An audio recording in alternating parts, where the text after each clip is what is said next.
show without a problem. All right, there we go. Because we go. it's like he was just saying, it wouldn't be a first show without a problem.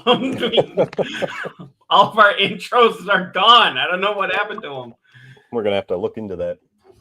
Yeah, but like I was just telling you here, I was just and you guys might know this too. We're going to be switching this. We do this on StreamYard. Nothing against StreamYard, just you upped your prices, and I don't want to. So we don't want to pay. We're cheap bastards.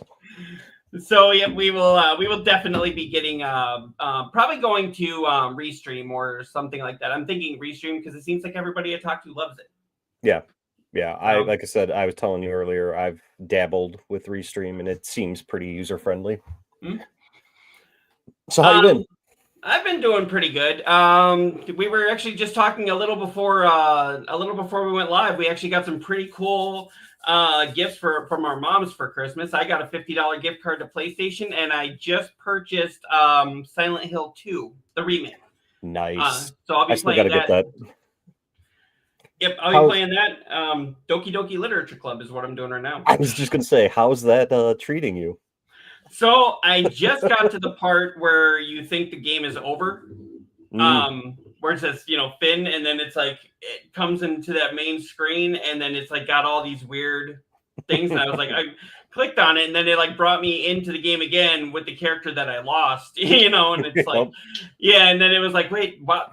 So I'm kind of going through like, okay, a lot of this is the same, a lot of this is the same. Okay, this part's different, Yeah. And then they're just like glitching in, and I'm like, okay, something weird's happening. Yeah, like I said, it's not really a scary game per se, just more of a mind fuck. Oh, see, because I got into it and I was just like, oh, what did he? This is just weird, and it's almost boring in a way. And then as soon as it started really getting going, I was like, oh, okay, this is where we're supposed to go with this. Mm-hmm. Yep. Yeah, it seems good so far. You are welcome. And now because like I've said in the past, when you talk to people about that game, you get two responses when you say the name Doki Doki Literature Club. You either get, what the fuck is that? Or you get, yes, because people know. And so. Well, I remember you and Charlie talking about it, and you were like, Doki Doki Literature Club is a must play. And he's like, oh my God, yes. Mm-hmm. And I was like, okay, so it's just one of those Japanese games that these guys happen to be into. And then it was like, I've been playing it, and I'm just like, no, it's actually different. ... So. Yep, and we have the Looker coming in here. How you doing, my guy? Hey, yeah, how's it going, Looker? Looker, actually, I see a lot of his stuff on TikTok, and I'm like, okay, well, after the 19th, we might not be on TikTok anymore. Dude, Looker, is that a new avatar? Could have swore you had a different avatar there before. Yeah, I saw him change that before. Okay. I think he changed it like last week. Okay. See, I need to follow him still, so. Yeah, you're not on Twitch a whole lot. I mean, I do see you get on so often. I like to post that I'm going to be on Twitch and then say, cancel it at the last second. I mean, to be fair, I was going to stream last Friday, and then I had to cancel because I had a sick cat, and we ended up actually having to put him down on Monday. Oh, I'm sorry. And so, yeah, that I did have a legit reason to cancel, but and then last night I just kind of was like, eh. It's like I said in our last show last year, I need to get it back into the habit of streaming, because once I get over that 2-week hill, then I will be going and good. But the first step is actually doing that. Thank you. He was an old cat. I mean, it was his time, so he had a good life though. So yeah, we actually we have a neighbor that's got a cat. Our apartment complex allows pets, and the neighbor had a cat, and for some reason they had somebody watching him, and he got out even though he was a house cat. So that's kind of how I got to know him, because he was sitting there scratching at my door.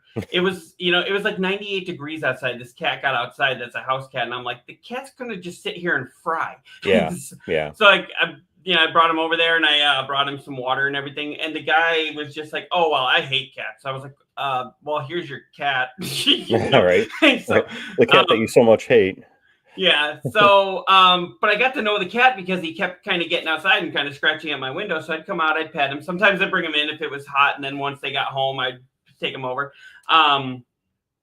Well, just recently, I haven't seen the cat scratching at the door today, but I've seen a poodle over there, and I'm like, what, did the poodle eat the cat? Right. What happened here?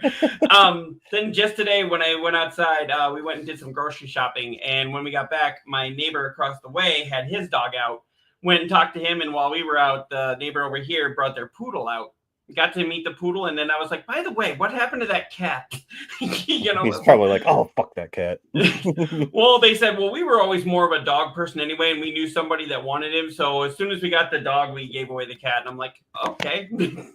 Not like they went to a home that would care for it more, it sounds like. Yeah.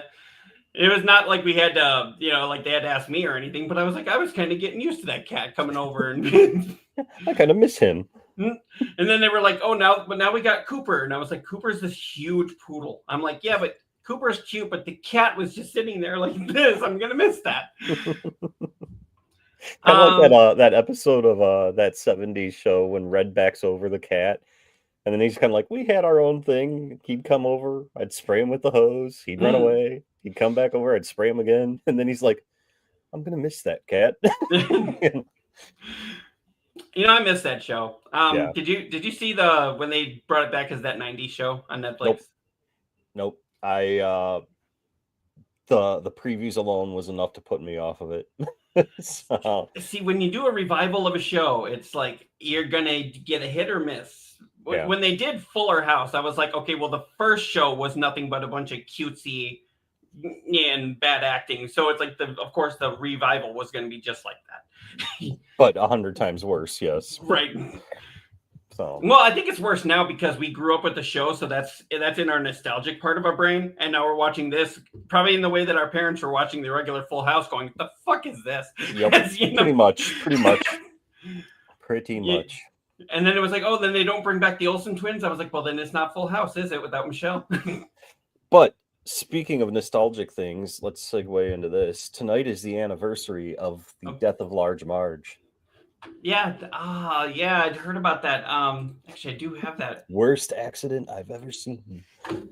So we need to pour one out for Marge. Yeah. I'm not going to really pour my water Joe out, but yeah, but pretend. If I was outside, then yes. Right. So, but yeah, Large Marge. How great was that movie? Oh, I'm in the wrong area here. Sorry about that. We will find a picture of Marge. Okay, but either way. I was gonna say I sent it to you. I know you did, and I just didn't grab it. Because reasons. When we say we're winging it, we're really fucking winging it. So, all right, there we go. You got Marge there? People are watching like, who the fuck is Marge? Well, people our age know. People are our age know, or at least they should. If you don't know the reference I'm talking about, there's something clearly wrong with y'all. Okay, yeah, you can hit it there. Yeah, I got it. No, I can't. I don't have the... Oh. Remember, we discussed this as well. Wow. There we go. There we go. There's Marge. In memory of Marge. I'm hoping Restream actually makes it easier to transition because I have to use Firefox. I guess I can switch over to Google or to Microsoft Edge. Maybe that'll work it a little better. Here's the funny thing about that. For the longest time, Firefox was the, do all be all. You must have this over Windows or Microsoft. What wasn't even called before Edge? Internet Explorer. Because it was all like so full of like malware and shit like that. And now Edge, I prefer Edge over anything now. It's really clean and easy to use, and we use it at work, so I'm thinking about doing it here. All right, that's enough for Marge. Like I said, if you don't get that reference, there's something wrong with you. Large Marge. Large Marge. But yep. So rest in peace to Large Marge. Of course, it wouldn't be a show of ours without having to do an in memoriam every week. It seems like, right? It does seem like that, doesn't it? Mm-hmm. Maybe on one of our upcoming shows we won't have to, but for now, too many people keep dying and stuff. I don't know. And R.I.P. Timmy's dad. Hey, Charlie. Shark Seeks. I don't know if I get that reference. Like, because the only Timmy I can think of is South Park. So I don't remember Timmy even having parents on South Park. Whoop. He did, but it was like a few seasons later, I want to say. Yeah. But but yeah, I actually remember when they first introduced Timmy on South Park. The very next day, I went to school, and we had this kid named Tim, and everybody was coming. Like literally, everybody was coming up to him. Oh, I'm sure of it. I'm sure of it. He's probably like, motherfuckers.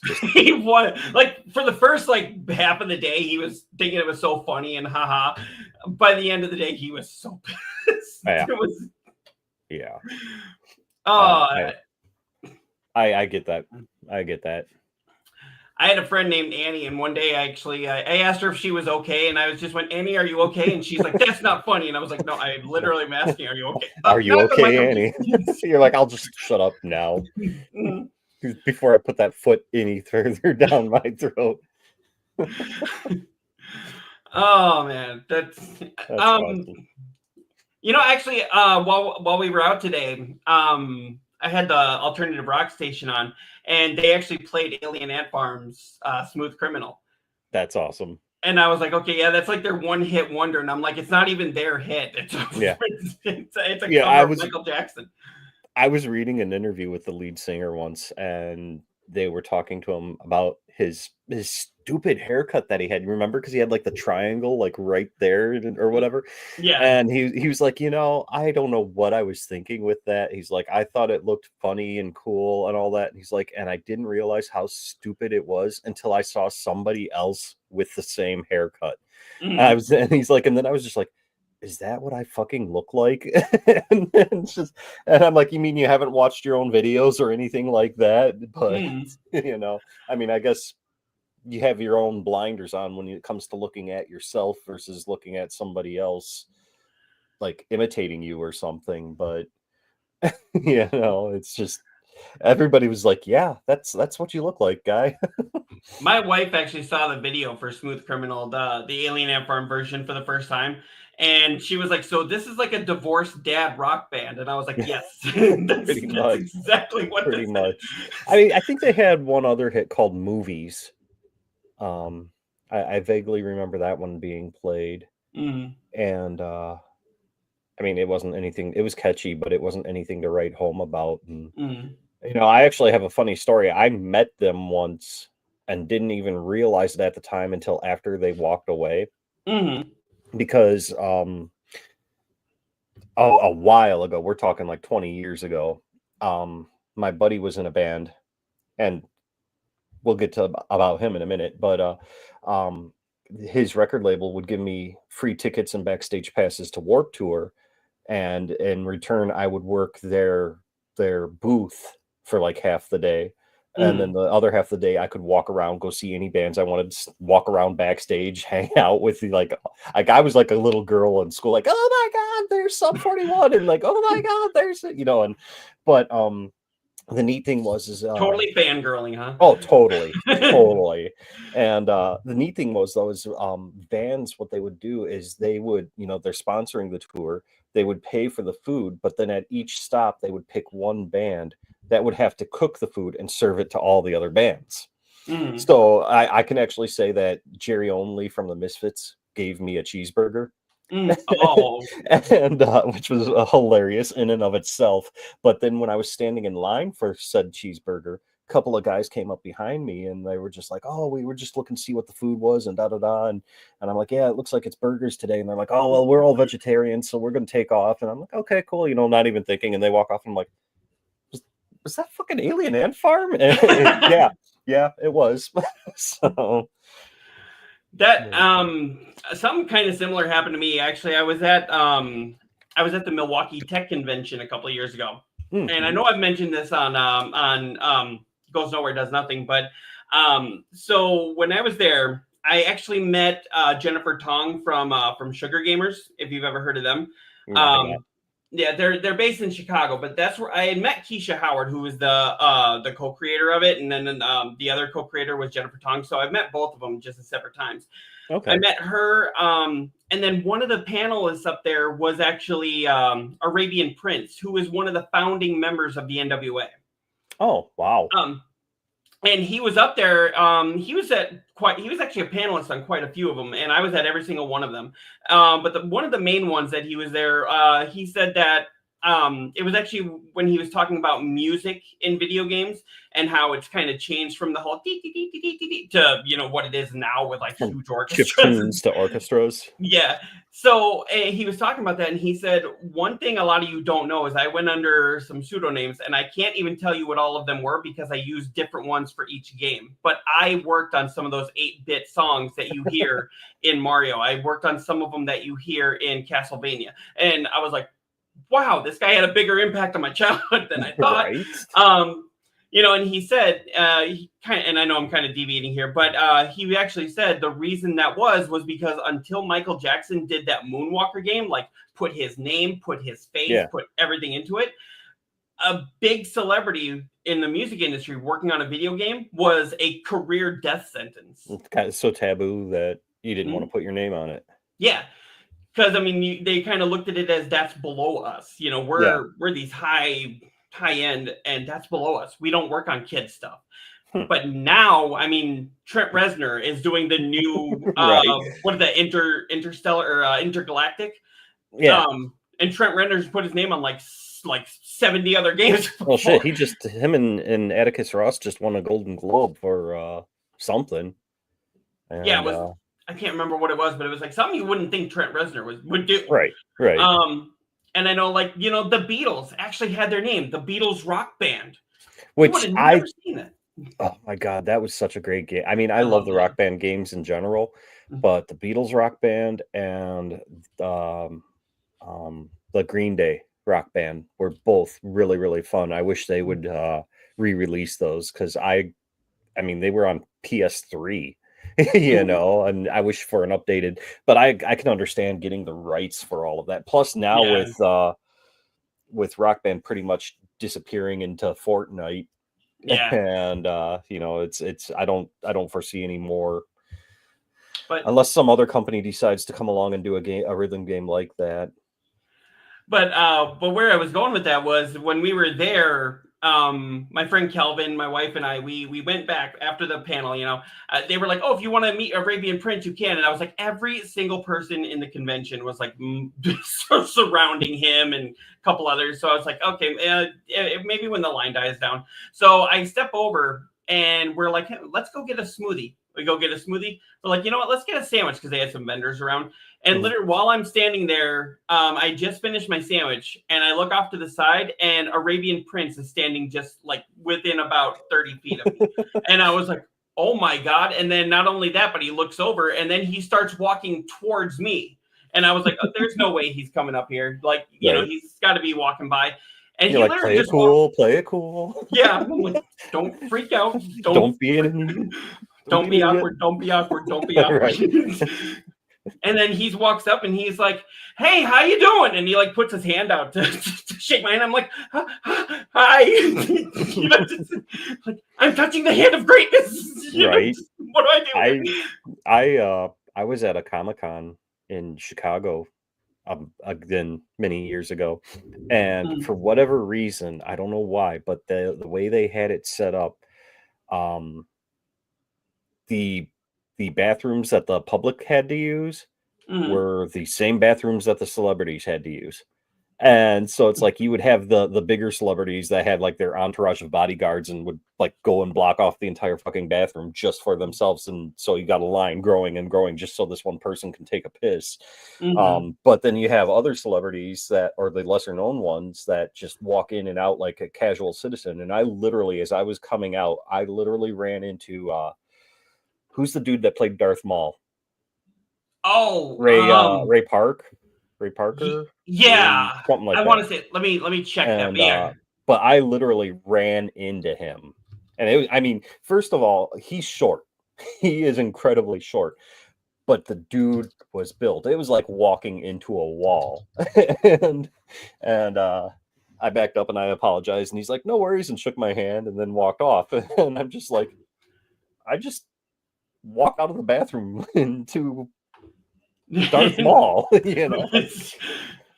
Hopefully you weren't dressed as a Jedi or anything. No, I was just dressed in normal clothes. My wife was in an outfit; she was cosplaying, but I was just dressed in jeans and a hoodie or some shit. I don't even remember.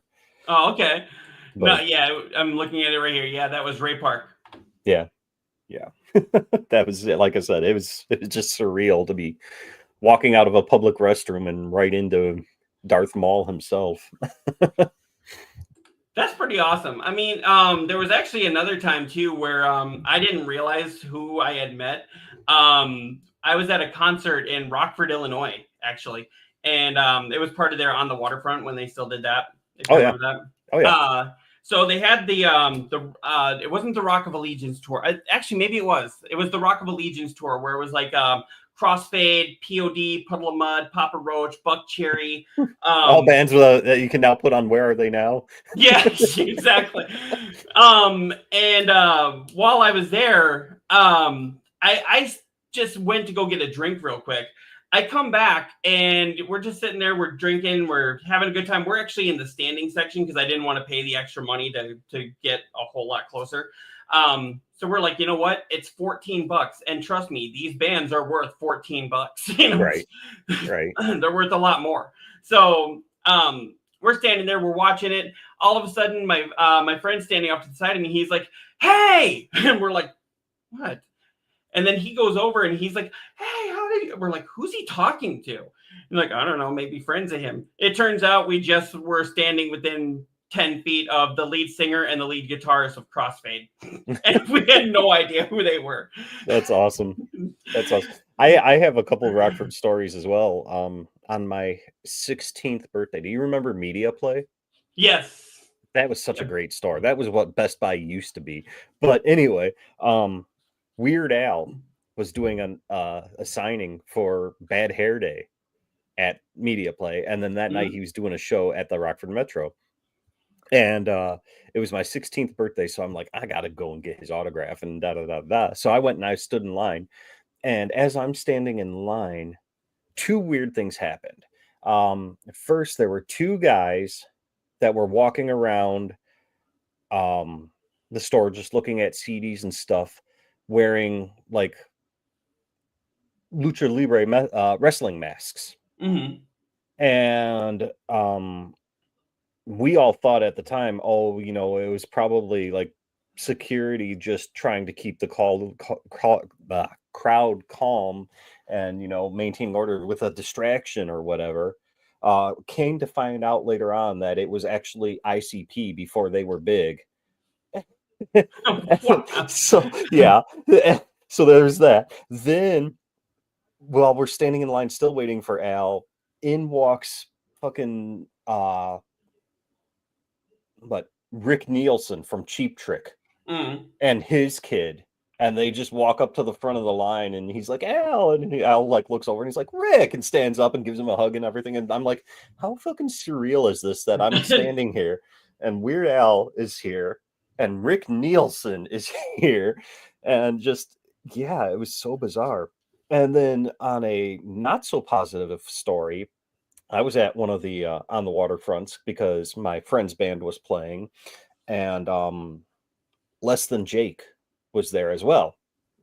And at one point, my friend found a set of car keys on the ground, and he was just like, one of the main guys from Less Than Jake that everybody always is like, oh, he's so nice, he's such a great dude. I think his name's Roger or some shit like that. I've never been a big Less Than Jake fan, but Roger happened to be walking by, and Rick's like, hey, Roger, you know, I just found this set of car keys on the ground, and I know you're about to go on stage. Can you just kind of announce that, hey, a set of keys were found. If you're looking for your car keys, they're going to be over at, you know, the Amazing Transparent Man booth. And you know, and Roger's just like, no. And Rick's like, dude, come on, somebody lost, you know, this is they're not going to be able to, and Roger's like, I don't give a fuck, and kept walking.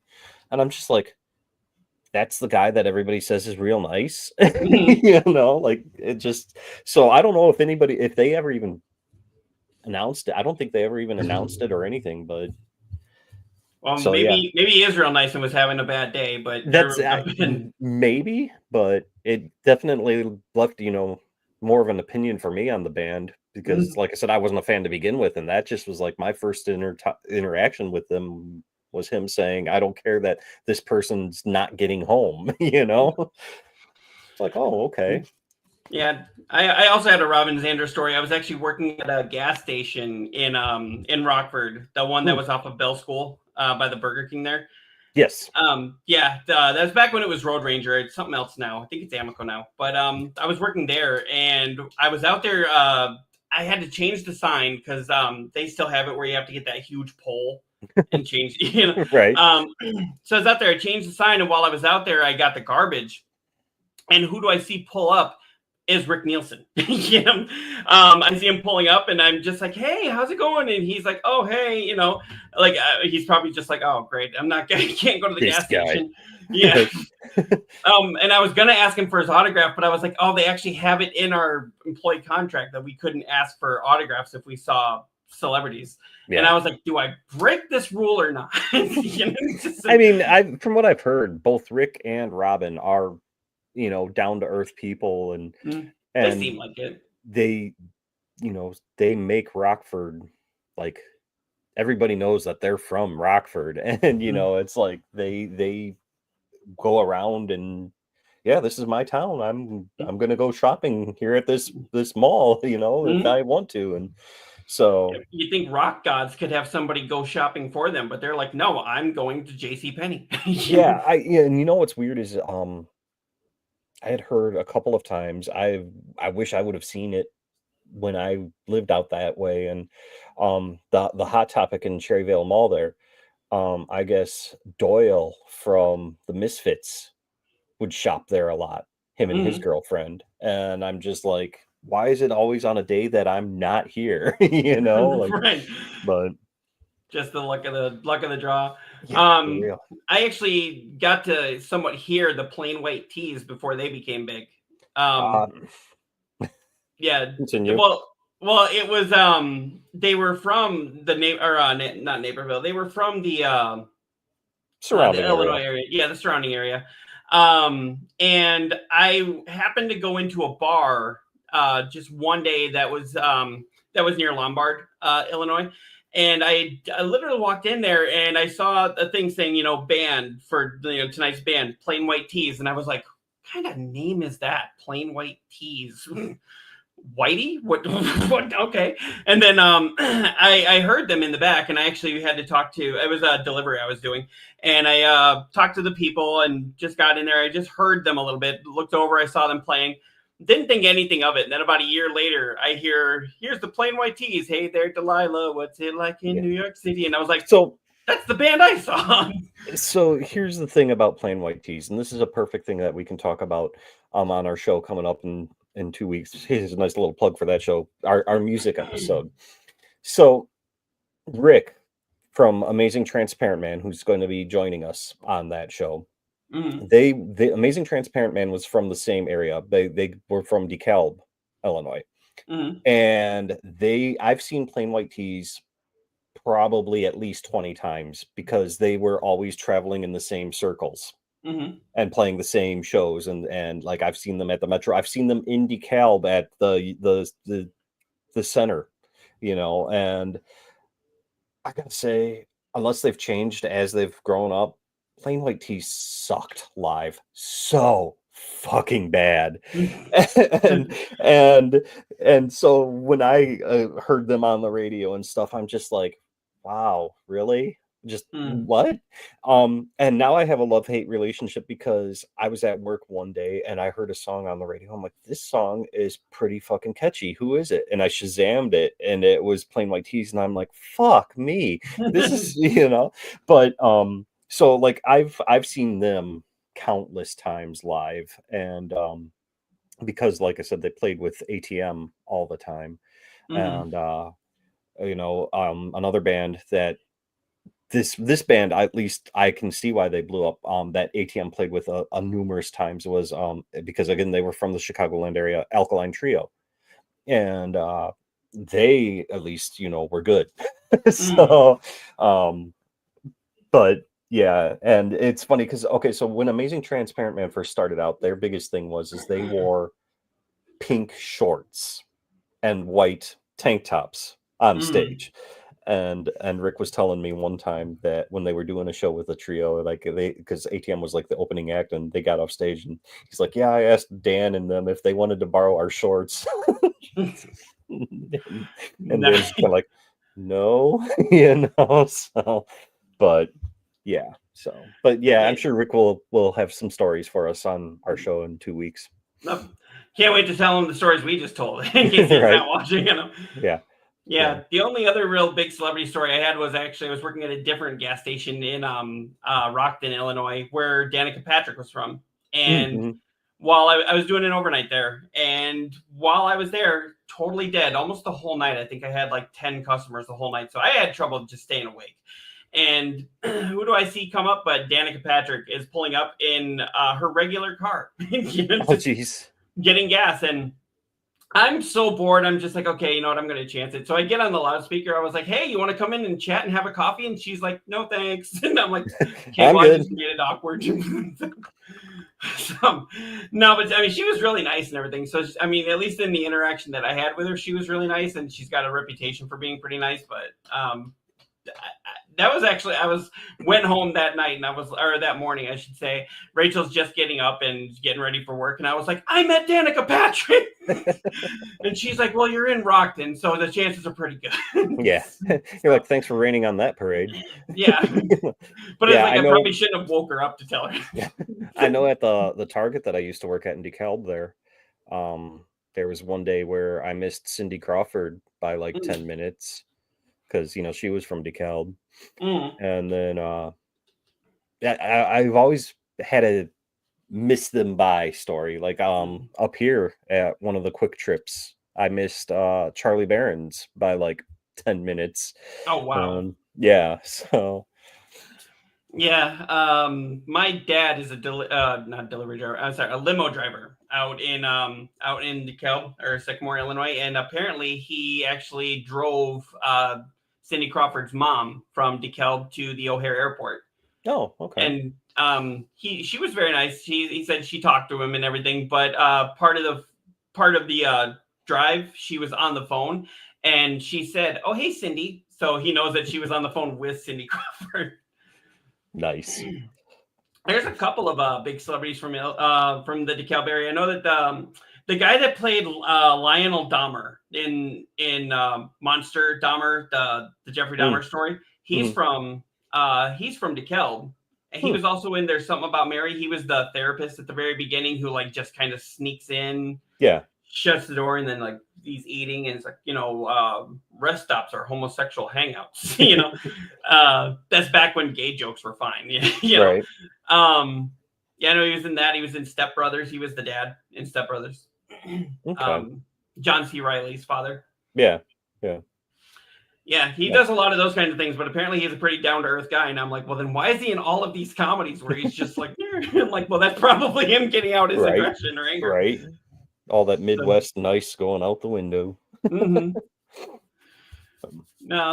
So I know you were telling me earlier, I know there's not really a good way to segue into this, except for... Let's get this show...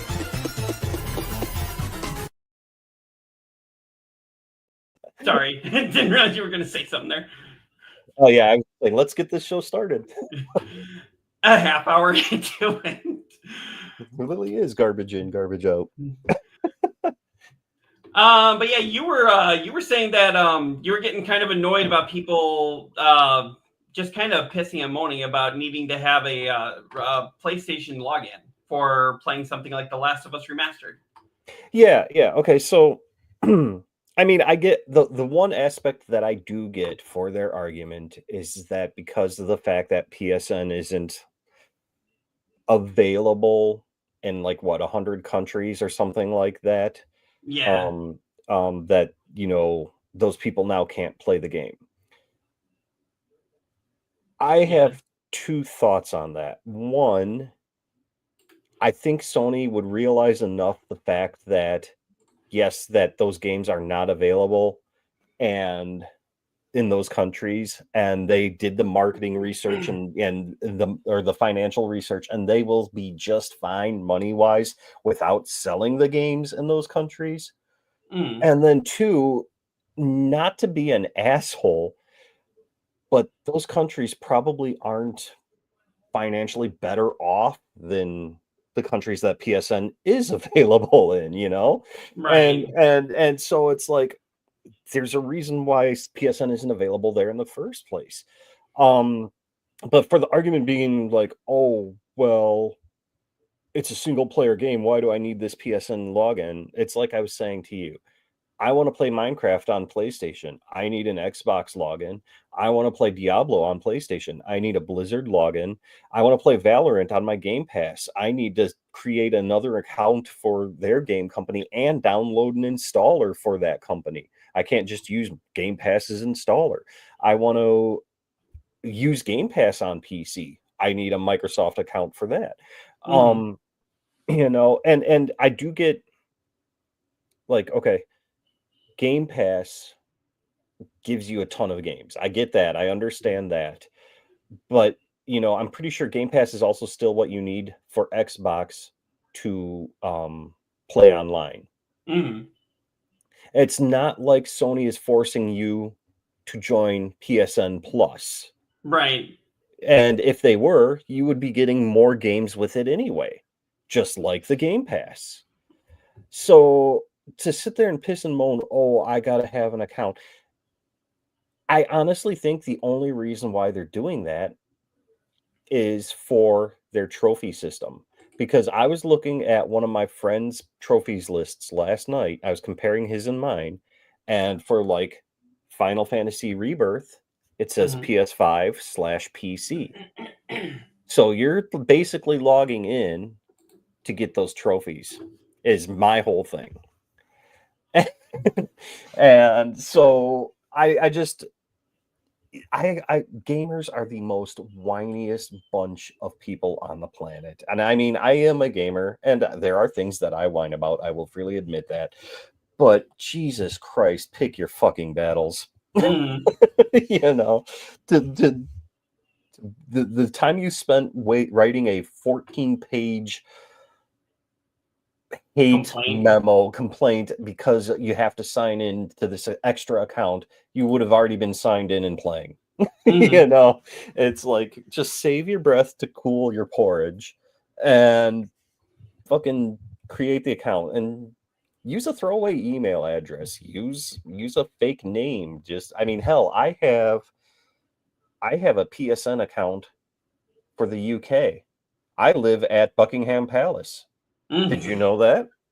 Just so I can download some games in the UK from the UK. And he's got a VPN, so you can't prove that he doesn't. And it's just like, it annoys me. It's like, come on, man, really?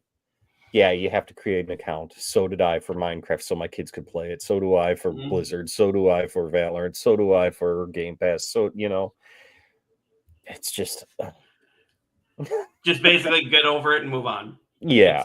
It's more of a slight annoyance, not an outrage. It is, yes. Unless like I said, unless you're in one of those 100 countries that the PSN is not available in the first place, that argument I can see. But Sony had to have done the research to go afford to do this or not. That does make sense, though, what you said about it probably being more about the trophy system. Yeah. Because if you earn the trophy on PC, it won't show up as your stats for PlayStation, and that's really probably what it boils down to. Because I don't think that I'm almost positive that the PlayStation trophies do not talk to the Steam achievements. Like if you were to pop maybe, I don't know, but I I'll have to pull up the Last of Us page on Steam and see if our achievements available even. Excuse me. But it's just it's like, come on, not this bullshit again. It's just like, come on. Yeah. That's all I got on that. But it's like, it seems like every time they do this, it's like, oh, this big game that's coming over there. Oh, by the way, you have to do this. And then it's just, people just complain about it. It's like, okay, we all know that it's going to be, it's like when you go out driving, you're going to have to stop at a stoplight. That's exactly it. It's like, you guys know this is coming. You shouldn't act all surprised like, oh my God, I have to create an account, because A, it's coming, and B, you probably have an account from the last fucking time this happened. And so, it's like, oh. Yeah. It's almost like, it seems like every time, like I was saying, every time Sony comes and puts a big game on PC, that we hear this. And it's just like every time there's something that happens violence-wise, it's blamed on video games. And it's just like, okay, why do we have to keep hearing the same story over and over? Already dead.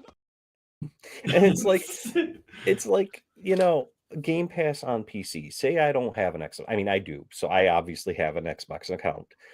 But say I didn't, and I wanted to use Game Pass on my PC. I would have to create a Microsoft account.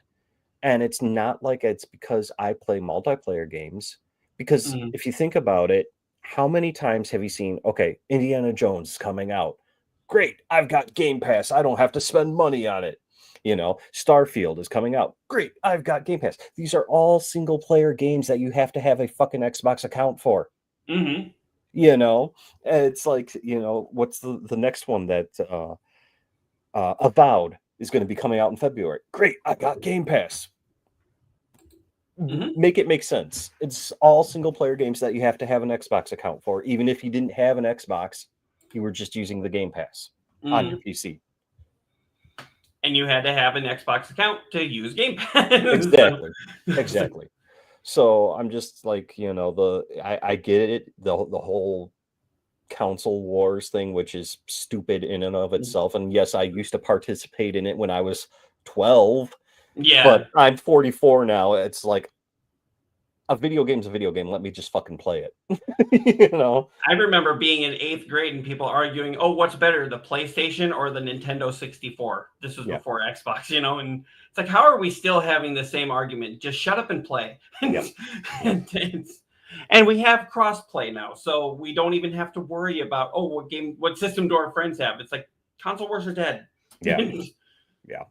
Unless you ask somebody who's just like, oh, fuck Xbox. It's like, no. Yeah, I mean, I used to be strictly Sony, and I mean, I do use my PlayStation more than I do use my Xbox. But I am not denying the fact that there are a lot of great games Xbox only. And so that's why I bought the Xbox. I said, if I was to be a gamer this day and age, I would get a Game Pass on PC and a PS5. And then you have the Sony exclusives, and you have the Game Pass for all the day one exclusives coming to Xbox. That's all you need, So yeah, really, it is. So there was another story. Usually we do. Anybody watching, usually we're going to get a lot of guests on here, but today there was just a lot of stories that came out over the last couple of weeks that really struck a chord here. Now with what you were saying there about and now I've totally lost my train of thought. That's the joy of ADHD, kids. Actually, when we did this show for a while, we actually did call it ADHD Geek because Charlie and Brittany and I all had ADHD. Now I remember that. Do you have it? No, but maybe, I don't know. It depends on who you ask. My mom and my wife will tell you that yes, I do, but so. But you don't feel like you have it. Sometimes I feel like I do. Other times it's my superpower. Right. But yeah, like we were talking with like Avowed and everything, and you know what? I'm thinking the only good way to transition is.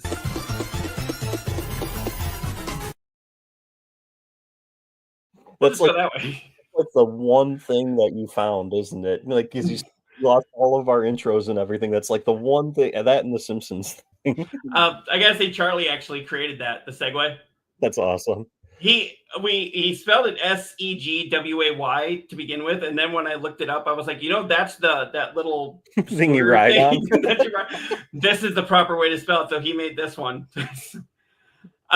Yeah, and a lot of the clips here he actually did here, but I've got a lot of them too. I was the one that did that, stop, he's already dead.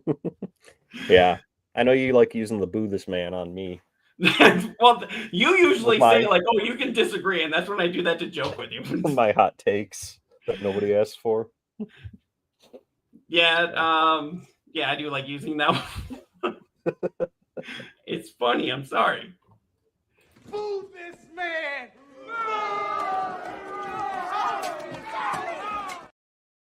Yeah, that one.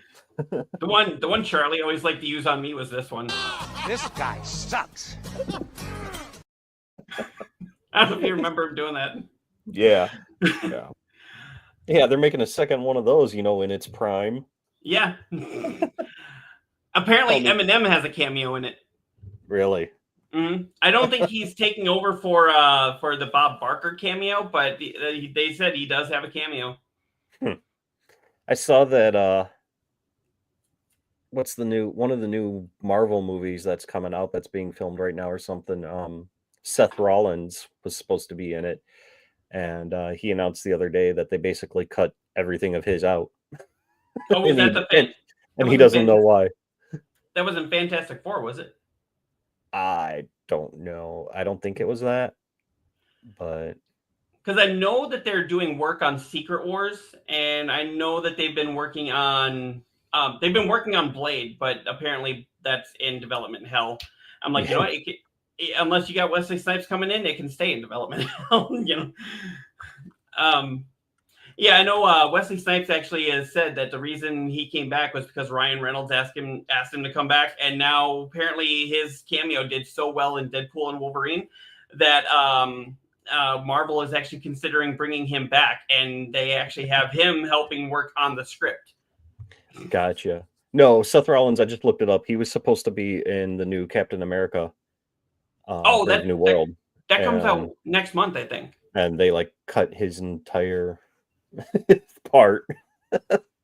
So yeah, that comes out next. I'm looking forward to seeing Harrison Ford join the MCU as Red Hulk. I'm like, okay, right. You've got this 80-year-old dude as Red Hulk.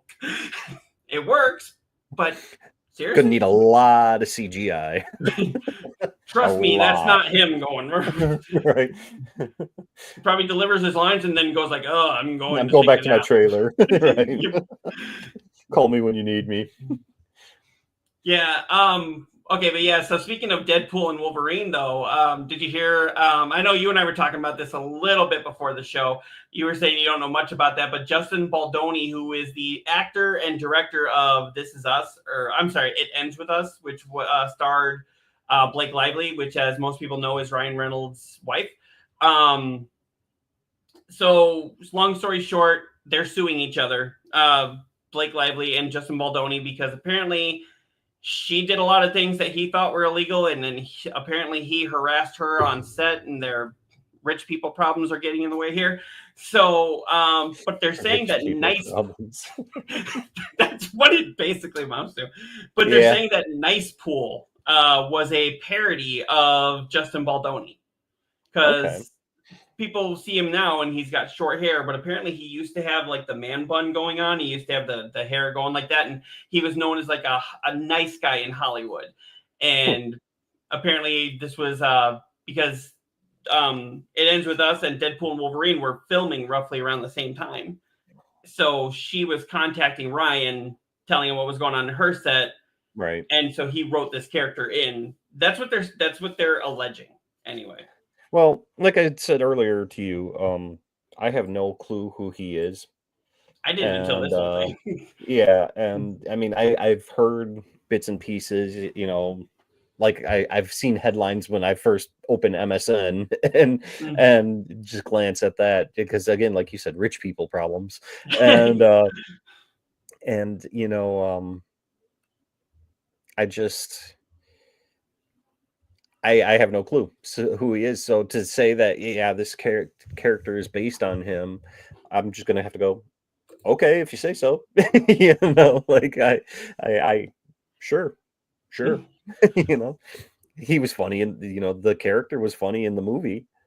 But that's the thing too. I'm like, you know what? He's such an integral part of the movie. There's no way he was written because he was harassing her. right. I think that character, maybe it was a parody of him, but I don't think it's because of what was going on there. No, like, you know, yeah, exactly. It had to be written more because it was based on his personality or something like that, not to be like, hey, look at this dig, ha ha ha, such a fucking douchebag. You know, it's like because if they're filming at the same time, you know that script was written. And I know they can like write things into the script, but I mean, he had such an integral part, you know, with bringing in dog pool. It's like, okay, you'd have to really quick find that dog.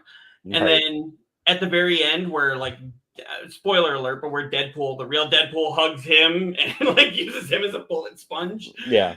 And like then that maybe might have been, you know, oh, you're going to stab my wife in the back. I'm going to have you shot in the back. You know, that like. But that's how he got those golden Desert Eagle guns. And I'm like, so you can't say that wasn't written in. Right. You know? Right. So, yeah. And apparently he wants to sue Ryan Reynolds because of that. And I'm like, I think he's covered under parody laws. There's nothing. If that was the case, South Park would have sued. Disney would have sued South Park for the way that they portrayed Mickey Mouse. Oh, my God. And the Jonas Brothers. But, yeah, no, I mean, that.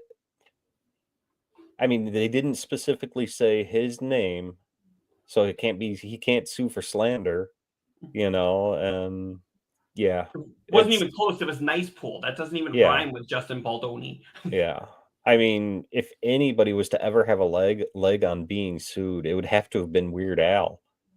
And, you know, and he seeks their permission before even doing his song. So, you know, but the only time I think Weird Al got a little nervous if he was going to get sued was when they did that movie Weird, which I don't know if you saw that, but I mean, basically, for anybody watching, Weird is on Roku. And if you watch it, it's basically, it tries to tell the Weird Al story, but he said how they always embellish little parts of these origin stories. So basically he made an entire movie that was nothing but one giant embellishment. I think there's been 3 that I can think of where Weird Al might have been a little nervous. One was with Weird.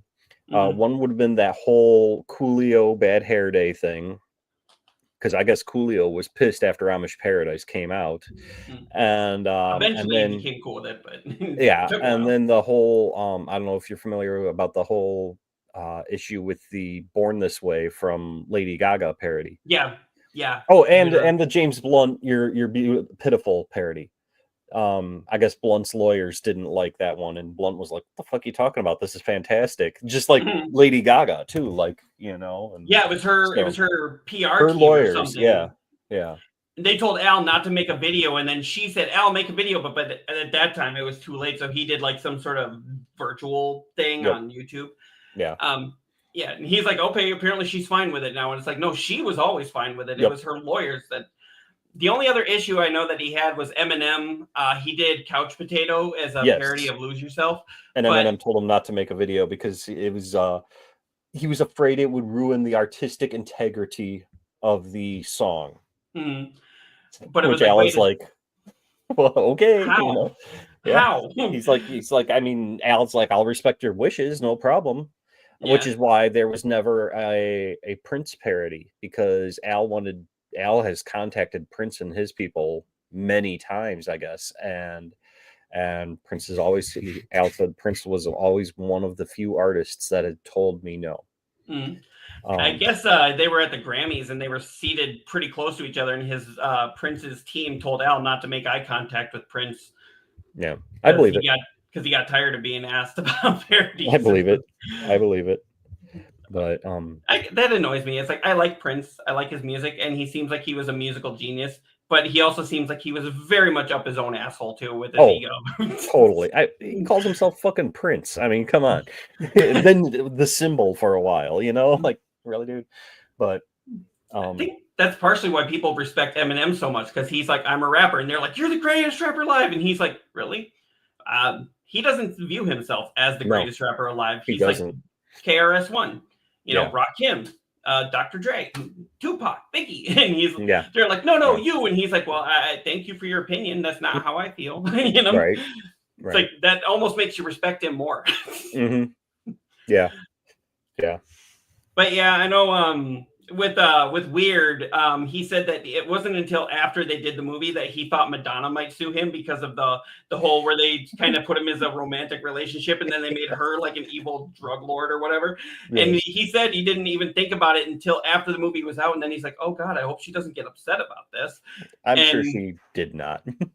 The story was she reached out to him and kind of joked around, going like, "So, you think that's what happened between?" And then she was like, "Al, I'm kidding. That was funny." I mean, the movie can't take itself seriously when you have fucking Daniel Radcliffe playing Weird Al. And I love they said in the movie that his dad like pretty much beat him and beat his mom when he wanted to make all this stuff. It's like, if you've ever read the interviews or watched any of the interviews, his dad was like one of the most supportive people in his life. Oh yeah. That movie was fantastic. It's like, and how did he got an accordion? It's like, no, he didn't buy it from a door-to-door salesman. And the people they got for like all the whole like of that time, Jack Black as Wolfman Jack was hilarious. Mm-hmm. And you know how I feel about Jack Black, but he did a great Wolfman Jack, and Rainn Wilson as Dr. Demento was fucking hilarious. And just, I was sitting there trying to go through and going, okay, that's Conan O'Brien as fucking, who was the artist that he was, because I'm pretty sure he was in that. But, yeah, I can pull it up. But like trying to figure out who they were supposed to be, because growing up, I listened to Dr. Demento, and I listened to all those different artists and the people. So when they were at that pool party, just that whole scene, the celebrities they got to play, the different celebrities, was freaking hilarious. That was Conan O'Brien was playing Andy Warhol. That's it. Yeah, I knew it was like the Campbell Soup artist, but yeah, that was it's just, I need to watch that movie again because God, that was great. I need to get Roku. Actually, I'm looking at a TV at Walmart that I need to replace my regular TV with because it's starting to go out since it's almost 20 years. Yeah, so it did its job. It's had a good run. Yeah, but I'm looking at a $88 Roku, and I'm just like, you know what? I need to get that just so I can watch Weird again. See, I have there's the Roku app on the smart TV that I have, so I just use that. Nice. Do you have to pay for that? Is that free? No, it's free. Okay. So. Yeah, but speaking of movies, though, or speaking of parody movies, I should say, you and I were talking about this a little bit. I don't know if you heard, but Until Dawn is getting a film adaptation, the video game from Supermassive Games, which I've never finished. I need to finish that one. Well, that was kind of the first one that led into that whole Dark Pictures anthology series that they have going now. Yeah. This was the first one. It starred Hayden Panettiere, and then it starred the guy that played as Freddie Mercury in the Bohemian Rhapsody movie. So and the dude from iRobot? Yeah. I think it's called iRobot. Yeah, there was also iRobot, and then also he was, I can't think of his name, but he played the villain in Agents of S.H.I.E.L.D. He was the one that like you thought he was with the team, and then it turned out he was a Hydra agent. Yeah, what is it? Ram Maliki or something like that? Something. I'm sure I butchered the hell out of that, but yeah, he was awesome as Freddie Mercury, by the way. I don't know if you've seen that movie, but God, he was awesome. He definitely was. He was up for an Oscar if I remember right. I don't think he won that year, but I know he was up for it. Yeah. But yeah, so they're making an Until Dawn movie, which I'm a little hesitant when it comes to video game movies sometimes. The Mario Brothers movie, I know you're not a Chris Pratt fan, but you've said yourself that while you didn't like Chris Pratt as Mario, the rest of the movie was fine. Oh, the movie was fantastic. The movie itself, I have no qualms with. It was great, but Chris Pratt. Go watch one of our previous episodes and to hear how I feel about Chris Pratt. Otherwise, we'll be here all night again. And I know Mortal Kombat was a decent one. They do have some pretty decent video game adaptations, but there's a long list of ones that. See, I haven't seen the new Mortal Kombat. I have not seen that. It's not perfect, and I'll be the first to admit that it is far from perfect, but it is like you can tell that they at least put effort into it. It's also not Street Fighter. Yeah. Jean-Claude Van Damme and yeah, it was like what 1/3 of the movie's budget went to his paycheck. It's like, and you can pretty much tell that's what happened. Yeah. Have you ever seen the Dead or Alive movie? No, but that stars the woman from My Name is Earl. Yes. And I can't think of her name. The one that played Joy. Yep. Yeah. And it's also got the wrestler Diesel. Okay. Kevin Nash. It was ridiculous. It was ridiculous. You want to talk about bad video game movies, though? Pretty much anything by Uwe Boll. Yeah. They're so bad, they're good. You know, House of the Dead was fucking ridiculous. Those are the ones you just watch to see how bad they're gonna be. Yes. You know? Yes. It's like almost Michael Bay level bad. Did you ever see a movie called House Shark? No, I haven't seen that one. That's like one of those real, like you can tell they just like use duct tape to put together a lot of the props and stuff. But yeah, it's basically a shark that ends up getting in the pipes, and when the house floods, the shark attacks people in the house. That's how ridiculous. Just think of that plot, and that's how ridiculous it is. And then it's got actors in there that are so bad. At least, like, but you can tell, like, the actors are having fun when they're doing it. They know it's bad, and they know it's bad. Sorry about that. I'm saying goodnight to my boys. No problem. But yeah, no, I love bad movies. My friends and I used to get together, and we would have a bad horror movie, or not even just horror movies, just bad movie nights. Mm-hmm. And we would have, a lot of drinking involved, but we would see who could pick the most the horrible bad movie. And I won one year. And the funniest thing is I actually enjoy the movie, even though, like, not on a level because it's so bad. And it's a movie called Six String Samurai. Mm-hmm. And if you ever get a chance to watch that, holy shit, it's a masterpiece. Well, we used to do bad movie night when we lived in Illinois. We had some friends that lived on the other side of town in Rockford. And every year it was these two. It was Heather and Greg that always won. One of the years they brought in a movie called Two Front Teeth. And I'm not even kidding when I tell you this. The demons in the movie, which is supposed to be a horror movie, the demons are literally just I'm gonna say this word, and please don't think it's offensive, but it's basically just midgets in BDSM costumes. Oh my god, that sounds fantastic. With ears out here, and they're like, and I'm like, that's not scary. And I'm like, I don't think they designed this to be scary. That's fantastic. And what happens in this movie? It is like the story makes absolutely no sense, so I can't really tell you what it's about other than, demon aliens who look like midgets in BDSM costumes coming down, wreaking havoc. And who tries to save them but Santa, who looks like Bad Santa from the movie Bad Santa. And then who was it that sent these aliens? It was the Easter Bunny. So they have to have a big fight between Santa and the Easter Bunny at the very end. It probably looked like something from Peter Griffin and the Chicken. It did. That's fantastic. I'm going to have to look that up. Would you say that was called Two Front Teeth? It's called Two Front Teeth. Okay, I'm writing this down. I'm going to have to find that bad boy. There's probably like a million movies called that, but this is... I may have to contact Heather and find out like exactly which one, because it was years ago. But yeah, it's... I don't know, maybe just Google, and be careful when Googling this, but maybe type in Two Front Teeth, midgets in BDSM costumes. Now, don't do it in the images because I don't know what's going to come up. That's something I might have to use for my private browser. So, VPNs are all over the place now, right? They can't catch you.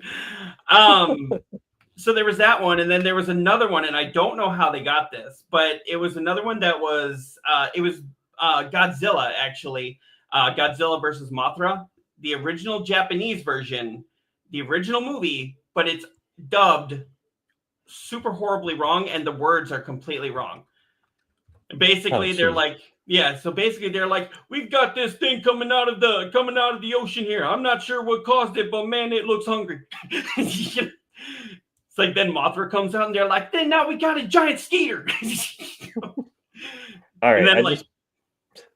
I'm sorry. I just pulled up the IMDb for Two Front Teeth. So it's the night before Christmas, and Gabe Snow, a tabloid writer, haunted by the ghosts of Christmas past, is investigating a Yuletide conspiracy. Gabe knows that Flight 1225 was brought down one foggy Christmas Eve by a flying creature with a glowing nose. Now a blood-sucking vampire Santa Claus has put Gabe on his list and unleashed the dynamic fury of the North Pole.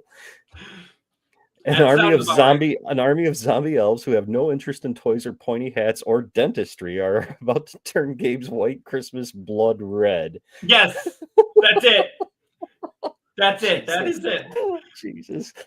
Will Gabe find the true meaning of Christmas? Can he stake a heart that's 2 sizes too small? What will he find under his tree? Oh, Jesus Christ. Okay, yes, I am gonna have to. Here's the thing. None of us had seen that movie, and none of us had seen some of the other movies that came in, and one of them that they brought in was Tank Girl.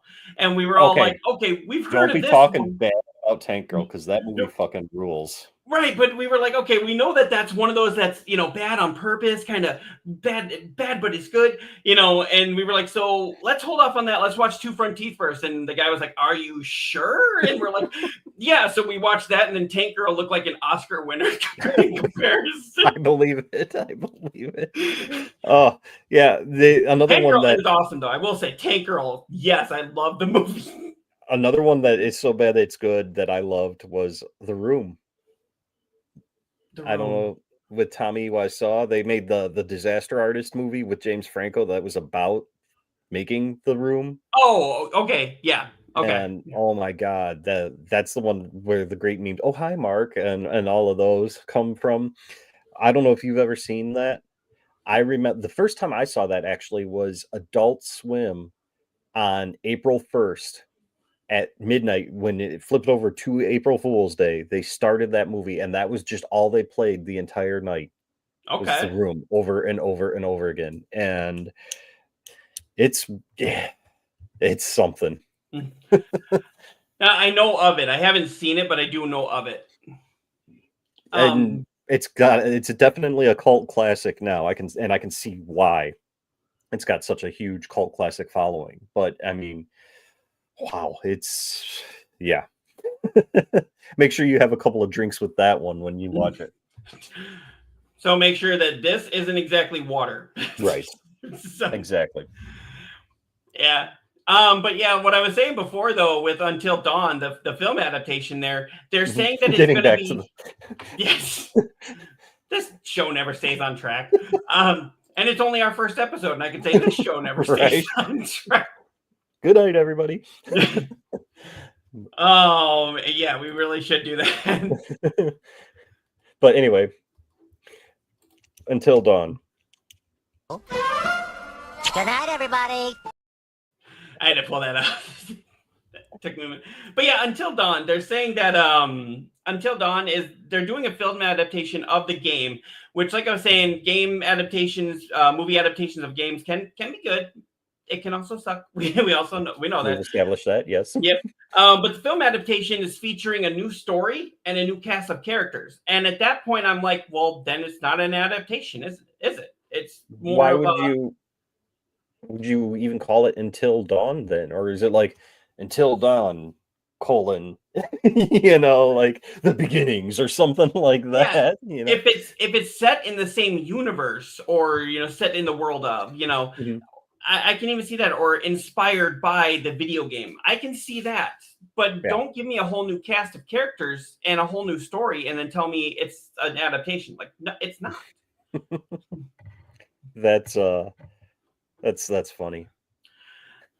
That just really upset me because I was like, okay, so you had all these actors in here who would go on to do great things, know, and this was a amazing game. A lot of people, I think it's going to be available on Xbox now, but it was it was one of them that was a PlayStation seller. I mean, and a lot of people that don't even like horror games liked this one because it was kind of a choice-based action horror, and it wasn't a lot of physical action like you have to do with a lot of action games. The thing I like I said, I haven't finished it, but one thing that I liked about it, what I had played of it, it was giving me a lot of you remember that Ashton Kutcher film Butterfly Effect? Yes. It was getting a lot of vibes of Butterfly Effect, and so I loved what I played, and it was one of those games that my wife actually liked watching me play. I need to go back and finish it. I'm not paying $60 to buy the PS5 version. I'll just download the PS4 version again because I have it was free with Plus one time, and I'll just play that version. But I do need to finish that. It's it's one of those where I played it about 4 times and got a different ending each time. Just because I could find ways I thought I was saving everybody, and it was like I'm just killing this character instead of this just one. Fuck it up. Oh, because I made this decision 3 scenes ago. Yeah, isn't there? I'm pretty sure it's probably an achievement of like everybody lives, and then there's probably another one where everybody dies, and those games seem to have that type of thing. The only time I got an Everybody Lives achievement on one of those Supermassive games was when I played The Devil in Me, which was the game that was based off of the it was a fictional story, but it was based off of the serial killings from H.H. Holmes. Oh, okay. I may have to check that one out. Yeah, so the story is you're actually in a recreation of H.H. Holmes's hotel, because that hotel has actually been torn down. Right. So you're in a recreation of it. A billionaire bought a mansion and recreated the whole thing. Now it turns out that he's basically turned into H.H. Holmes, and he's killing you in the same way that H.H. Holmes did. That was, I don't know how, I think it was by pure luck. I just happened to save everybody. Huh. I know if you go down that rabbit hole, like for the real life H.H. Holmes and everything, there's a lot of theories stating that because he like all of a sudden appeared in America after the Jack the Ripper killings over in London, there's a lot of theories that are saying oh, H.H. Holmes was Jack the Ripper, which is intriguing. I'm a big Jack the Ripper nut, and, but I like learning about serial killers. I don't idolize them. It's just a fascinating thing. It's a fascinating thing, and because my wife has asked me before, how can you sit here and watch these shows? And I'm just like, because it's interesting, and I also do the same thing about watching the Weather Channel shows about tornadoes. That shit's interesting. I wouldn't ever want to fucking be in one, and sure as hell ain't gonna chase one, but I'll watch the idiots that do that, and I've told Rachel a couple of times, like, what we should do is like, we should download some of those weather apps on our phones, and then we can go chase a tornado. And she's like, you think a $10 weather app is going to do you any good when it's coming right at you? It's like, you see the vehicles that these guys have, they're driving armored fucking tanks. You think your little car is going to be just fine. It's like Reed Timmer has a button that he hits that like anchors it to the ground. And I'm going to be out there in a Kia Soul.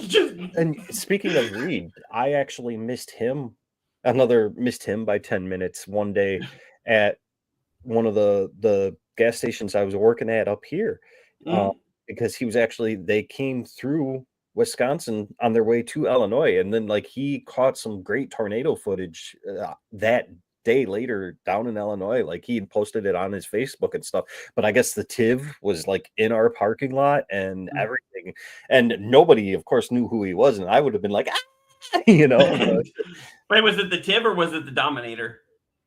Oh, the TIV was the other guy. Yeah. So it was the Dominator. Yeah. Oh, okay. The TIV was God. No, I can't remember that guy's name. But didn't that guy die? I think so. Yeah. Yeah, I thought Him and his son and like the camera guy or whatever. Yeah. And it turned out they got caught in a wedge tornado, and the whole thing was they couldn't get out because there were people like me there with $10 weather apps, and they blocked the way. And of course, then he got stuck like right in it, and it came right at him. And I'm like, oh god, that sucks. I mean, at least he died doing what he loved. Yeah, him, his son, and their friend. I was like, yeah. I mean, you can take that away from it, but at the same time, it's like he didn't have to die. It was just get the hell out of the way, and he'd have been fine. Well, I mean, just to use that example as well, I've been hearing reports with these California fires going on, all the people that are flying drones around. One of the water planes, I guess, crashed into one. Yeah. And, the fire department is repeatedly like, guys, stop flying your fucking drones. You're endangering, not only the lives of the people in the airplanes trying to drop water on this fire, but all the people below that are now not getting water dropped on this fire, know? And, yeah. And they said, I think it put a hole in one of the, I think they said they heard it hit. Yeah. And they didn't notice that they'd really hit much until they got down, until they landed. And there was like a big hole in the wing. Yeah. And now, of course, it's been expedited to get that fixed, but they're like, oh, yeah, but it'll be back up in the air Monday. I'm like, yeah, meanwhile, there's like how many miles of fire still happening that we could have used that plane for? Yep. Yep. Yeah. It's like at what I got friends out there. So, yeah, so do I. They're all doing okay. I texted everybody the other night, but it's like at what point I know common sense is a dead thing, but it's like, Jesus Christ, people, come on. Let people do their jobs, especially when lives are at stake. I saw there was I know we're kind of getting off track here, but I saw not us. Yeah, never. But I did see online there was like the governor of California was near the fires, and while he was getting in his car, he was actually trying to call President Biden. And while he was trying to call, he couldn't get a signal because, towers and stuff are all screwed up out there. Right. And while he was trying to get in his car, some woman was like, hey, what are you planning on doing about this? And he stopped and he talked to her, and he was like, we're doing this. She's like, but the school burned down. And, it was like, what do you want him to do about that? Like, what are you trying to get your kid to school on Monday? It's not happening. Let somebody think of the children. And she's like, can I be there when you call the president? Because I don't believe you. And it's like, you seriously? What? She's like, I want to talk to him. It's like, yeah, I'm pretty sure everyone in California wants to talk to the president right now. Yeah, I'm sure there's a few people that want to talk to him. Yeah, and that was like when COVID first happened, when Governor Evers, when I was living in Wisconsin, when he went out and he was like, okay, we're going to, they were talking about the shelter in place orders and stuff. I work for Wisconsin Medicaid, and people were calling my line like, do you have the line to the governor's office? Like, no. Oh, because I need to talk to Evers. I got questions. Like, so does the rest of the state. Shut up. There's this magical thing called Google that I'm pretty sure it's public access information for the governor. I mean, for his office. Yeah, that was. I mean, I lived in Wisconsin. Well, I still do, but I live in Wisconsin during that whole thing, and working at a gas station during COVID, that was fun. That was real fun. You were essential workers. You had to go, Oh God. It was ridiculous. And you would think that after all of that, people would be a little kinder to each other, but fuck no. No. Hell no. If anything, they got worse. Oh, for sure. They had to keep it in. For sure. It was interesting. It was interesting. Yeah, we were considered essential workers, but luckily they shut down our office and they sent us home and gave us the computer systems and the VPNs to work with. And then I didn't get that. Oh yeah, you can't in customer service, but luckily they sent us home, and then it turned out our productivity went up. So they sold our building and said you're all home permanently, which is why we were able to move out of state. Nice. I kind of miss the area though, where you guys are at. I just don't miss the brutally cold winters. I think today was a balmy. Well, no, it was actually kind of warm today. But a couple of days ago, it was like a balmy 7 degrees without the wind chill. Yeah, we got ice storms actually earlier this week, and I saw your posts. Yeah, we lost power for 12 hours, and Well, we were lucky on that. I mean, some people lost it for days, but we were luckily back up within about 12 hours. And luckily, our job has they have what's called natural disaster days. So if you can't make it to work and it's not of your fault, and you're not sick, then they use a natural disaster day. I can't roll out of bed today. Sorry. Yeah, natural It's disaster. too cold. I want to stay under my blanket. Yeah, I actually asked my boss one day. I was like, "So we have sick days, but what if I wake up and I feel too good to come to work? Can I take a healthy day instead of a sick day?" I want to go fly a kite at the park today. Take a healthy day. So, and I was in the office and I was like, so my boss's name is Jason. I was like, so can I just call you up and be like, hey, Jason, I got this super sexy feeling going on. And if I come in, it's totally going to kill my buzz. Can't make it. He's like, yeah, let's see how long you have a job after that. And then he looked, he's like, especially after you say super sexy to your boss. Worth it. I was like, it would be worth it. And my wife worked for the same company and on the same floor in a different department. She happened to be walking. She's like, no, he's not going to lose his job over something stupid like that. You're like, but am I? So, but yeah, and I know that we were talking about movies there. Are you excited for Oscar season? Do you ever watch the Oscars? I never have. Fuck no. I don't watch many awards shows at all. I don't pay attention to Oscars. I only know that Trent Reznor recently won the Golden Globe because I follow Nine Inch Nails. You know, I don't watch any of that shit. I don't watch the Olympics either. So I'm surprised you don't watch the Olympics. you know me, big old athlete. No, I don't care. Yeah. Well, I mean, I mean, honestly, the Oscars haven't been worth watching, except the last, what was that, couple of years ago when Will Smith smacked Chris Rock, but it was like, oh, it was worth watching for 10 minutes. Was that, how many years ago was that already? Because that just seems like it was like yesterday. I want to say it was like 3 or 4 years ago. Jesus. Maybe. Something like that. But yeah, a lot of fans are saying that they're upset that Sonic the Hedgehog 3 is being disqualified from the Best Picture race. Now, it sounds like, from what I read on this article here and from a few other articles, it sounds like the only reason they're disqualifying it from Best Picture is because of the timing when it came out, which doesn't make sense because I'm like, okay, if they have to come out in December, if they have to be out before Christmas or, Christmas Day or sooner, then why does that disqualify? Why does Best Picture have to be in before that? Right. And not like this kind of movie would win it anyway, but no. But still, to be at least nominated, that's ridiculous. I personally believe that if you want to do, like, even for the Game of the Year awards and stuff like that, because I mean, granted, there's not a lot coming out this year, but games, or not this year, but last year, games come out all year. If a game comes out on, say, December 30th, it should still be considered for a Game of the Year 2024. Do the awards stuff in the new year for the previous year. Do it in March. Yeah, February, March. It's like, because it's like, I mean, you know how like Sony and Xbox and Nintendo do those end of the year recaps and things, like Spotify does them too, and all of that, and Sony actually did the smart thing and said, we're going to keep this active until December 31st, so it will continue to update until the actual end of the year. So I think that movies and music and all of that should take a page of that book, and if a game or a movie comes out on December 30th, it should still be considered for that year.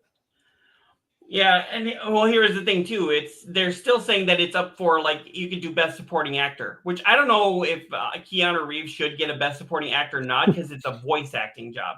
Maybe they could add a voice acting, part award, but they're saying it could win Best Animation. It could win, Best Design, Best this. And I'm so like, what's stopping it from? It just sounds like they have a different set of rules for Best Picture, which doesn't make sense. Yeah, that's dumb. That's dumb. Yeah, I mean, not this kind of movie too would never win Best Picture. So no, nothing. But to still, win the fact that it's being held back because it missed it by X amount of days, even though it's still part of the same year that you guys are judging everything else on, and the fact that it can be in other categories. Sorry, not buying it. Yeah.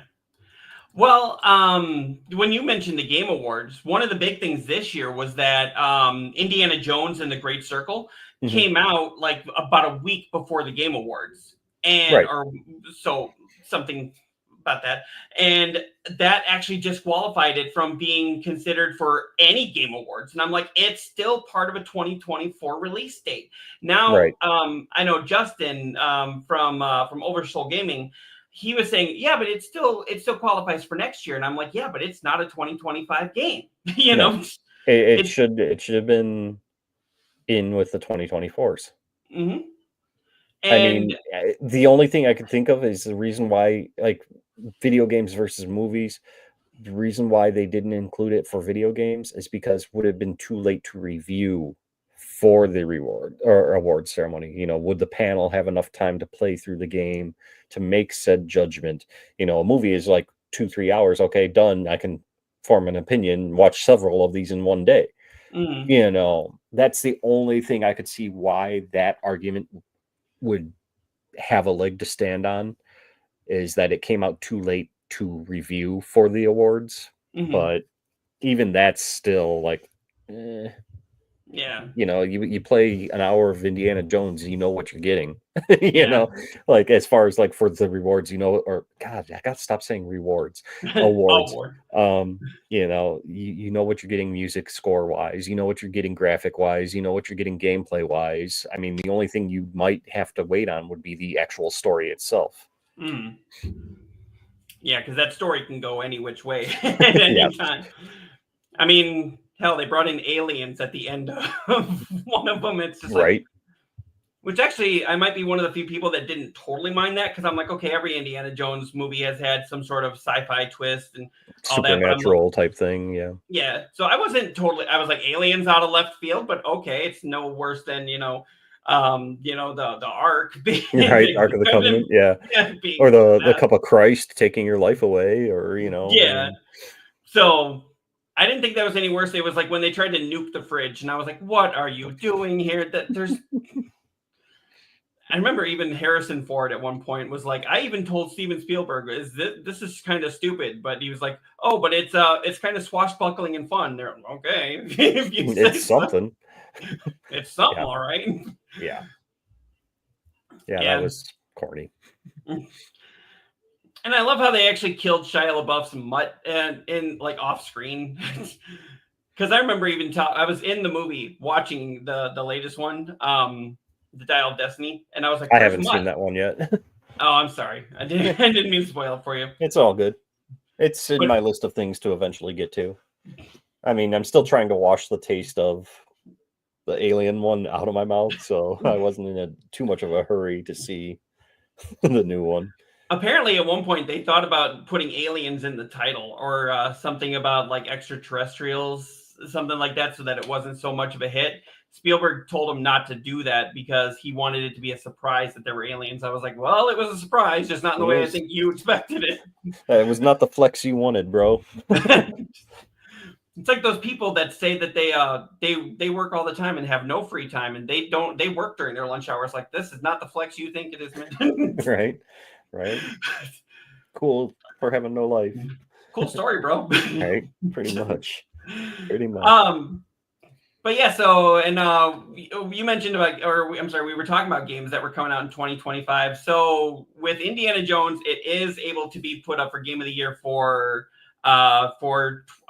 next year's Game Awards. But do you think any game next year has a chance of beating Grand Theft Auto 6? I mean, you and I were talking about this. Didn't The Walking Dead beat it for Game of the Year? I thought that it did. I was going to Google that. Let me look that up right now. I'm pretty sure it did. Okay, and you're talking the original Walking Dead from Telltale, right? The Telltale games, yes. Yes. So yeah, I think that actually ended up winning, and that was like some sort of big upset with the game or with the Game Awards. Yeah. I could be wrong on that though. I am. And what was the release date for that? Okay, yeah, that was September 17th of 2013. And what was that? The Walking Dead? Yeah. Season. See, unfortunately, everything that I only typed in Walking Dead Grand Theft Auto, so they're always talking about Stephen Ogg, from Grand Theft Auto 5 and being in Walking Dead TV show. Okay, so, no. So The Walking Dead Season 1 came out April 24th of 2012, and Grand Theft Auto 5 came out in 2013. Okay. So it wouldn't have been that. All right. Well, anyway, to answer your question, can anything beat Grand Theft Auto 6? I think yes, it can, because I think there's going to be a lot of disappointed people because the game will not be able to live up to the hype that it's built itself upon. Right. So, and I think that there's going to be a game that will come out that we possibly don't even know about, because I could have swore I just read today that at the next Xbox Deep Dive, there's going to be a secret studio showing off an unknown game. Mm-hmm. And I mean, depending on how far along said game is, it could be coming out 2025 and be a contender. I know it'll never happen, but Like a Dragon, Pirates of Hawaii, or whatever the hell that is, that one could be a contender. Mm-hmm. Because they've already come out and said that the storyline, as ridiculous as the storyline is for that game, it's actually canon to the series. So I'm curious to see how that's going to play off for the rest of the series. We also got Mafia coming out next year. You got Mafia coming out. You got Avowed coming out. Ghost of Yotai. You got Ghost of Yotai. You've got Indiana Jones is supposed to be coming to PS5, so that's going to grow that audience as well. I read the rumor, not that it would be for Game of the Year or anything, but I read the rumor that they're supposed to be bringing the Halo collection to PS5 next year. So I don't think Halo would be beating Grand Theft Auto, because Halo's how old, but I do think that yes, there could be a possibility that something will beat or could beat Grand Theft Auto 6. So here's a question. Do you think remasters or re-releases that are just updated with a fresh coat of paint, so to speak, do you think those should be allowed to be nominated for Game of the Year? Like, I mean, they just re-released Until Dawn, and all they're doing is just porting it to PC, and they're upping the specs, making it just handle better. There's literally nothing different to the game. Personally, no, I don't think it should be a contender. But I mean, fuck it. If DLC can be contended, we might as well do remasters and remakes. Well, that was the thing too. A lot of people were like, "Why is DLC in a card game?" Again, that I've played that card game. That card game is awesome, and the fact that it was made by one person, and it's more original than some DLC. So I could see why. I mean, people made the same argument when Walking Dead was up for Game of the Year. It's a fucking story, it's a point and click, choose your own adventure. Why is this? It's not a game. Yes, it is. And so yeah. I mean, if you're gonna include DLC as a Game of the Year contender, then yes, remasters and remakes should be considered as Game of the Year contenders as well. So I'm just thinking, like, with that DLC, they should give it its own category, best DLC of the year, best story-based DLC of the year, something like that. And I'll bet they actually look into that now. Here's the thing, though, on that aspect, what do you consider just DLC versus continuing live service? Like, okay, so the expansion for Diablo 4. Mm-hmm. Is that just DLC or not? Because the fact that Diablo 4 continually has the seasons updating, and yes, the expansion was once you complete that story, the main storyline is done, and now you're just doing the end game grinding shit. But it was considered DLC because it was an expansion pack that you're downloading. Well, you could do it like how the Oscars and even like the Golden Globes, where they do it like best picture, musical, or comedy. Mm-hmm. So they could do it like that. They could do like best game expansion or DLC. Okay. They could they could throw it all under one umbrella. Yeah, they could do it that way. Because I mean, and I'm not a big fan of the Oscars, but I do know they have Best Picture of the Year, and then they have Best Picture Musical or Comedy. Okay. They need to have like a Best Picture horror section too, in my opinion, because the horror movies never get the credit that they deserve. You know, they do not. Like Nosferatu. I'm gonna go see that on Thursday, but I'll bet you anything that maybe gets like best music score, best makeup, or something like that. But it never gets those prestigious ones. Yeah, no.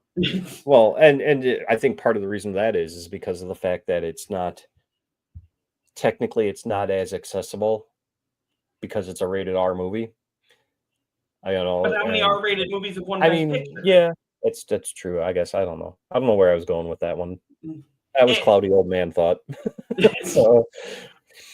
I mean, maybe it is that, but then at that point, it's like, you know what? Sonic the Hedgehog 3 is PG, and it did really well in the theaters. Exactly. In fact, it's still doing well in theaters, and not only did it hit the kids, but it hit the nostalgic crowd too. So, that's a video game movie that's done properly.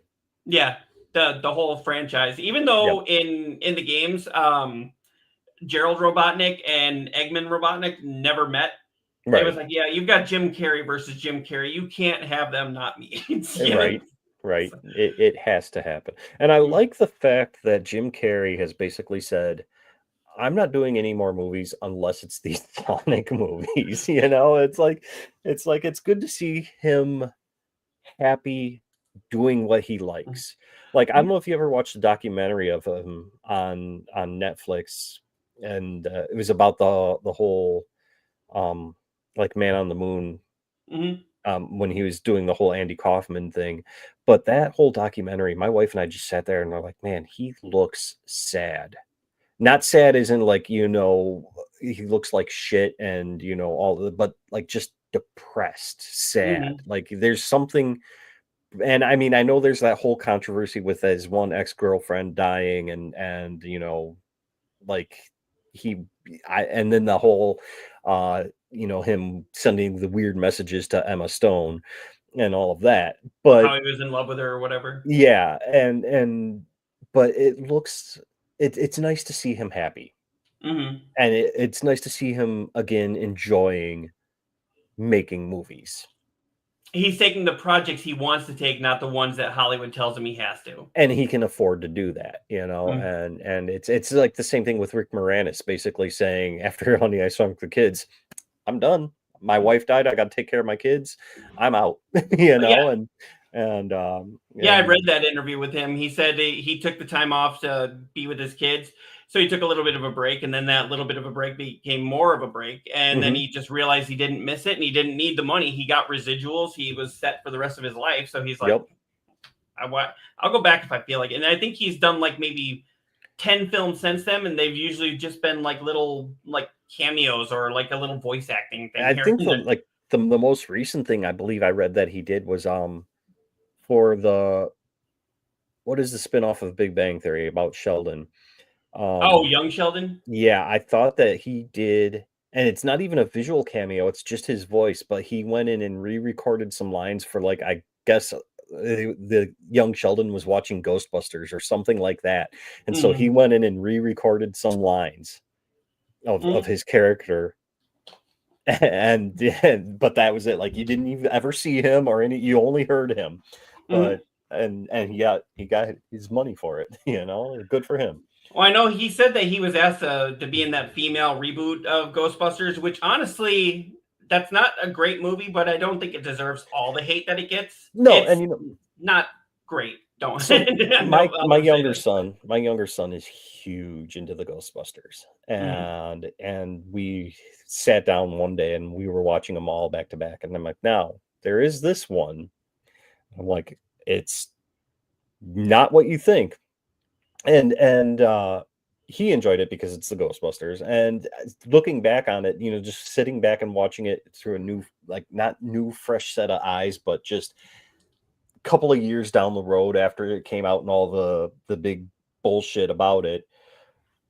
it's got its moments, Mm-hmm. especially Chris Hemsworth.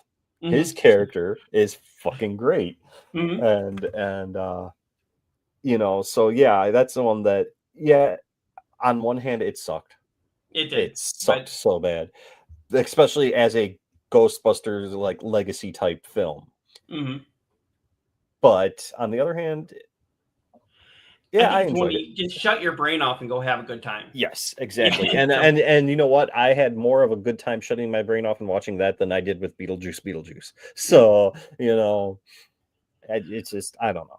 Yeah, it's one of those where I told Charlie, I've told a few people, and hey, we've got Moto in here. How's it going, Moto? What's going on, Moto? But yeah, so I've told a few people, like, if you give it a chance, if you don't just sit there and like, oh, I'm gonna compare it to this, it's like, I think it's one of those movies where, like what we were saying with Until Dawn, maybe it could be called something else. If they had called it anything else, they could have called it like a Ghost Exterminators or, you know, a Paranormal Exterminators, whatever you wanted to call it. That would have been great. And I don't think it would have gotten the hate. You could very much say, oh yeah, this is inspired by Ghostbusters. Cool. Mm-hmm. So you're making your own thing inspired by this. Amazing. It might not have got all the hate. Yeah. But they were insistent on writing the Ghostbusters name to success, and then that didn't happen. And then the fact that they had, you know, Bill Murray, Dan Aykroyd, and Ernie Hudson in it, but not even as the Ghostbusters, you know, it's kind of like, okay, why even bother throwing them in? Yeah. You know. Yeah, if they had come in as just like a supporting character of, oh hey, yeah, this is my niece, you know, or whatever. Mm-hmm. Because I mean, they weren't really in the remake of Ghostbusters, the newer one, not Frozen Kingdom, but the one right before that, Afterlife, yes. I mean, they were in it at the very end, but again, my whole thing on like I said on Afterlife is way to think outside the box, but directly right next to it. You know, mm-hmm. It's like because all Afterlife was a rehash of the original. You know, you had Stay Puft, you had Gozer, you had the demon dogs, and then you had them at the very end with a really, really horrible CGI'd Harold Ramis.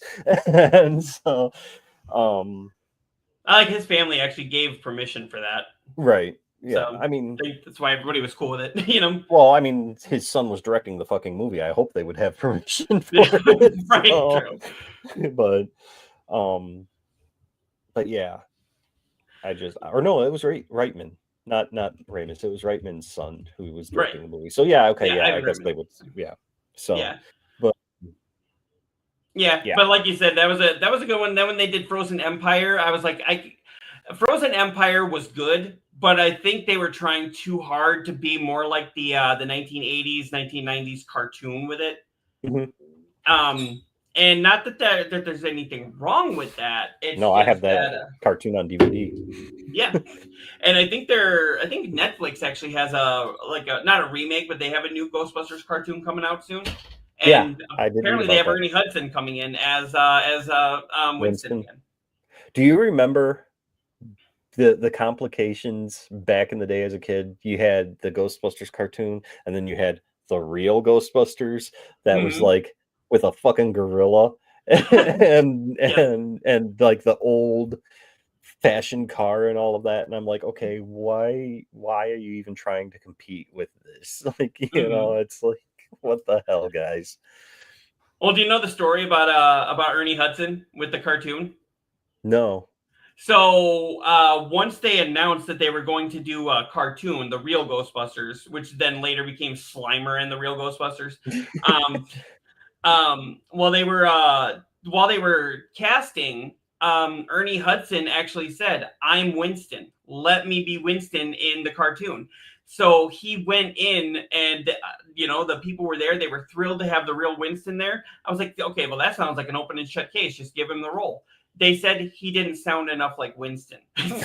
And it's like, this is Winston. What are you doing? And then who do they cast in? They put Arsenio Hall. Yeah. In the role of Winston, and it's like, how do you not?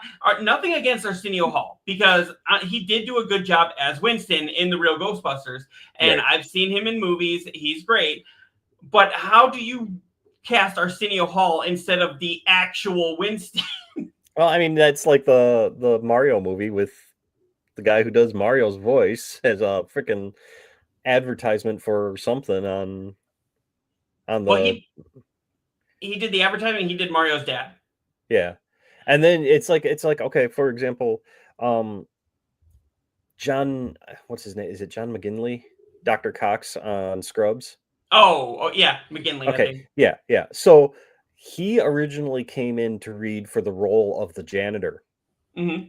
And when he was reading the role of the janitor, he noticed on the script for Dr. Cox, it literally said in the description, a John McGinley type character.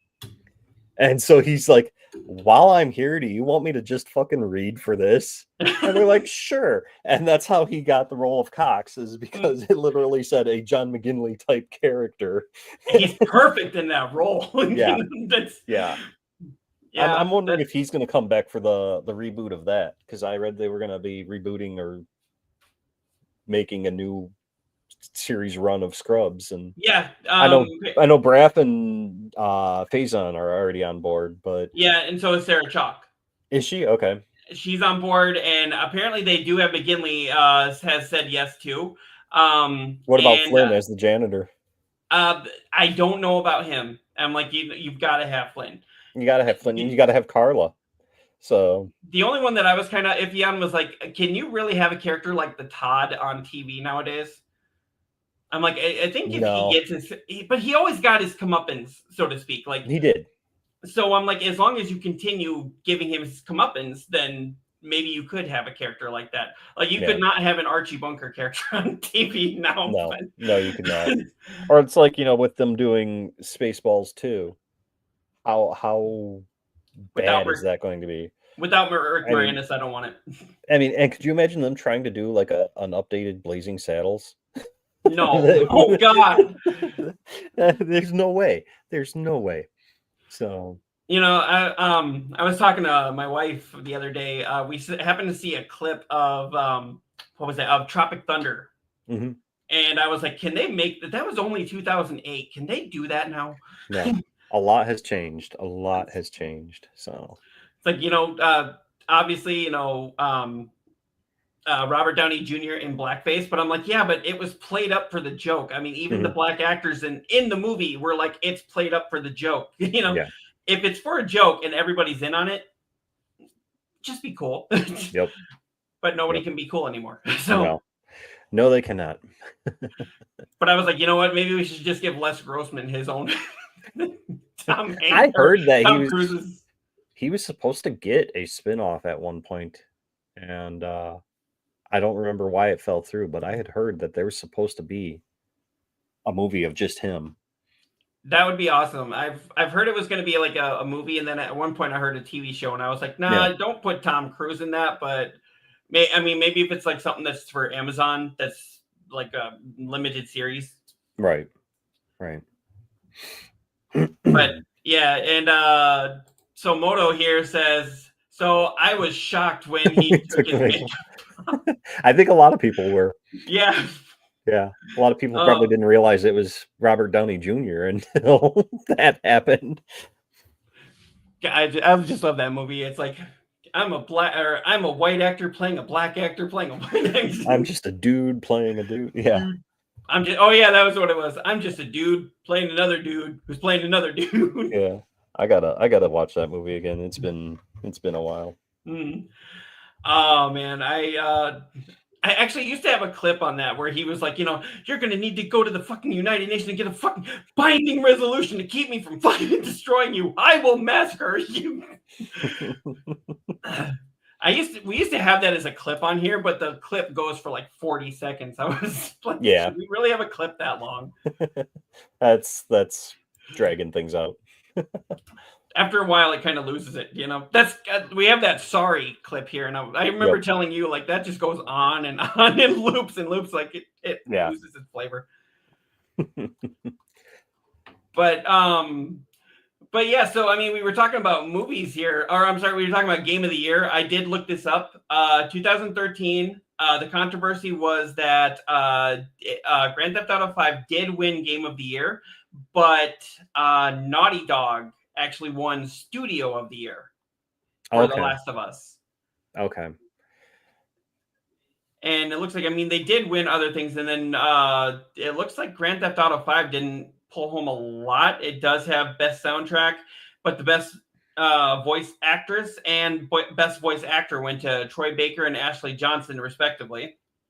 So, yeah, Stephen Ogg and all of them, they didn't get anything. I think they were up for it, but they didn't get anything. Gotcha. But so that was the controversy with that. But yeah, so we were talking about movies there.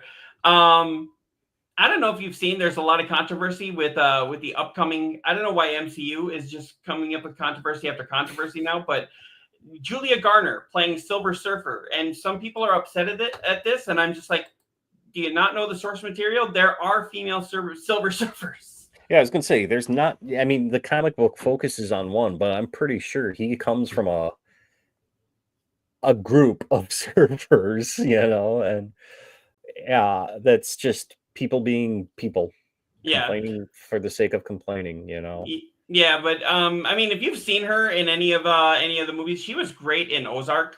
See, I haven't watched that. Okay, yeah, that's where I first remember seeing her. The name is familiar. Yeah, Julie Garner. So she's in Ozark, and she's in that movie that comes out this Friday, actually. She's in Wolfman. That's that new Blumhouse horror movie. Right.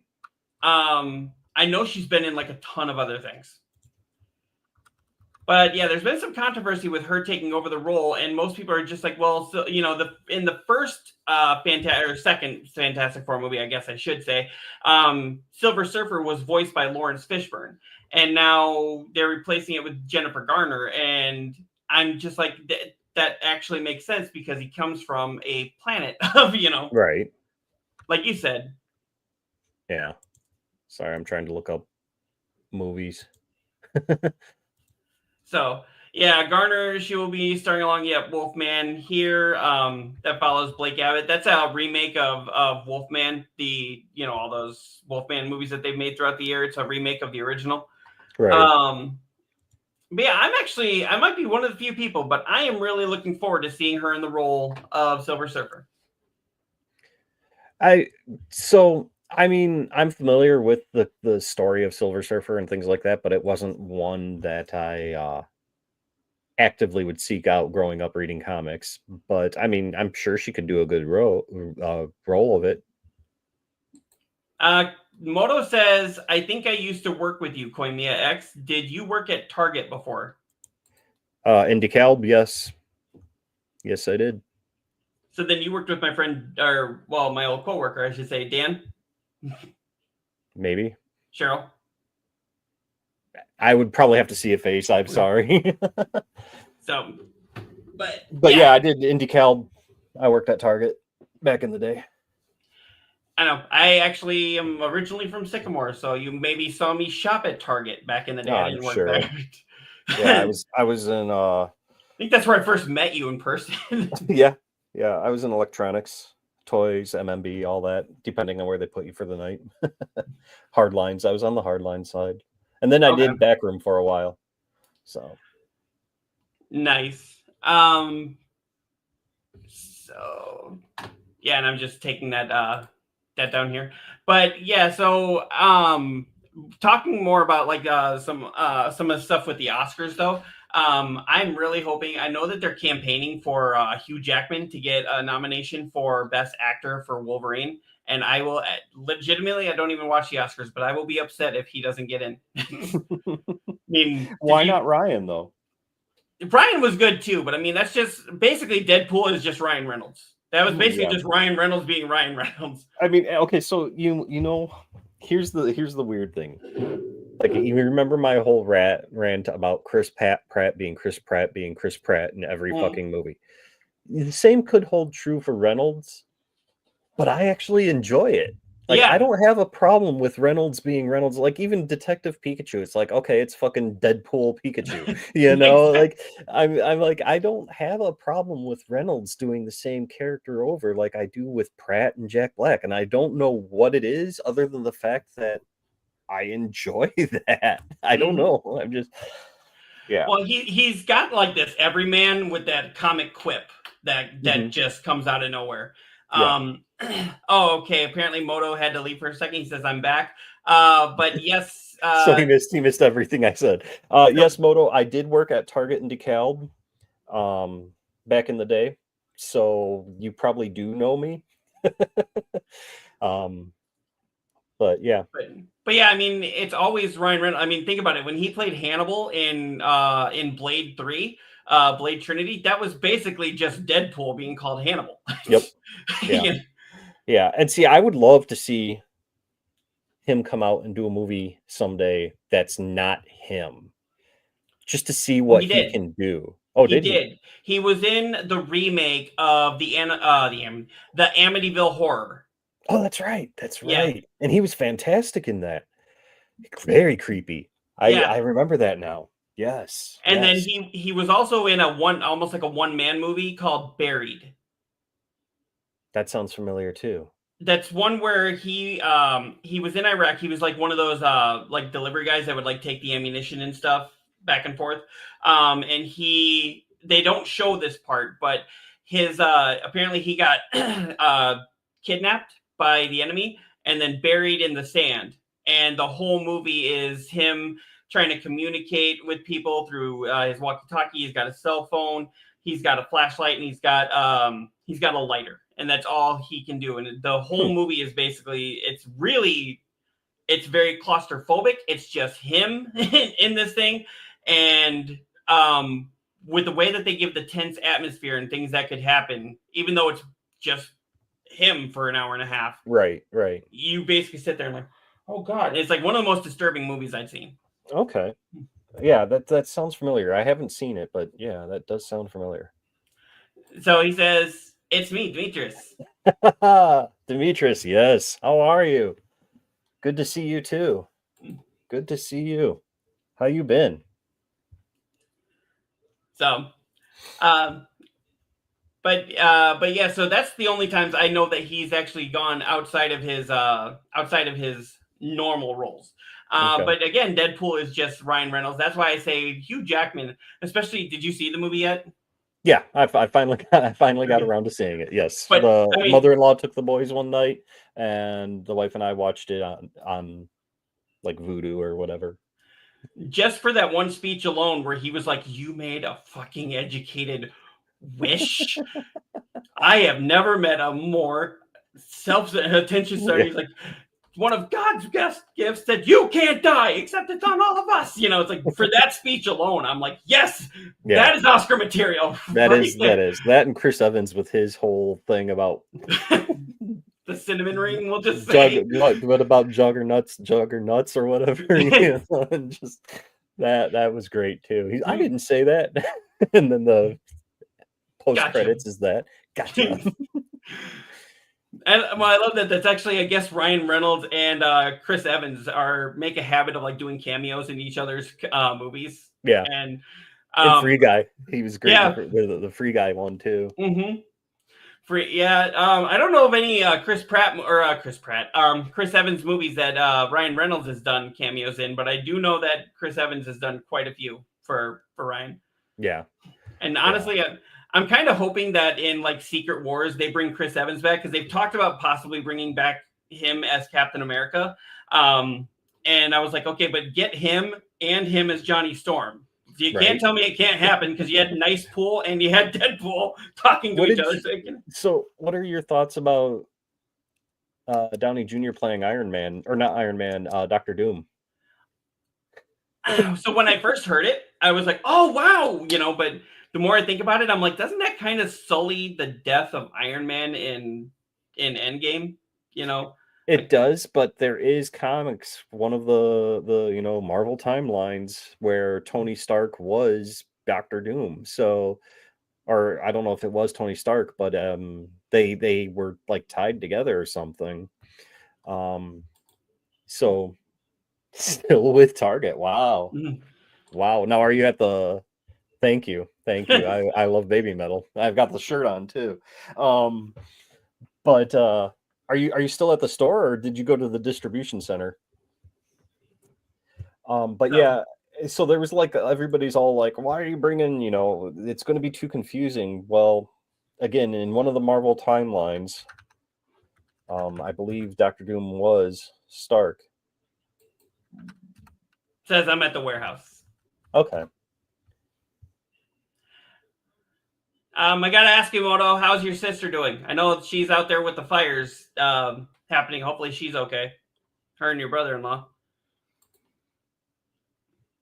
See, we one of 3 UDC buildings for soft lines. Okay. Wow. Well, that's crazy. That's crazy that you're still with them. I mean, good job's a good job. So, I mean, it's worth having. I enjoyed my time at Target. Don't get me wrong. Man, it's been making me nervous. She's doing okay so far. That's good. That's good. Yeah. I've seen her things on Instagram and on Facebook. So I know the fires are a little too close for comfort.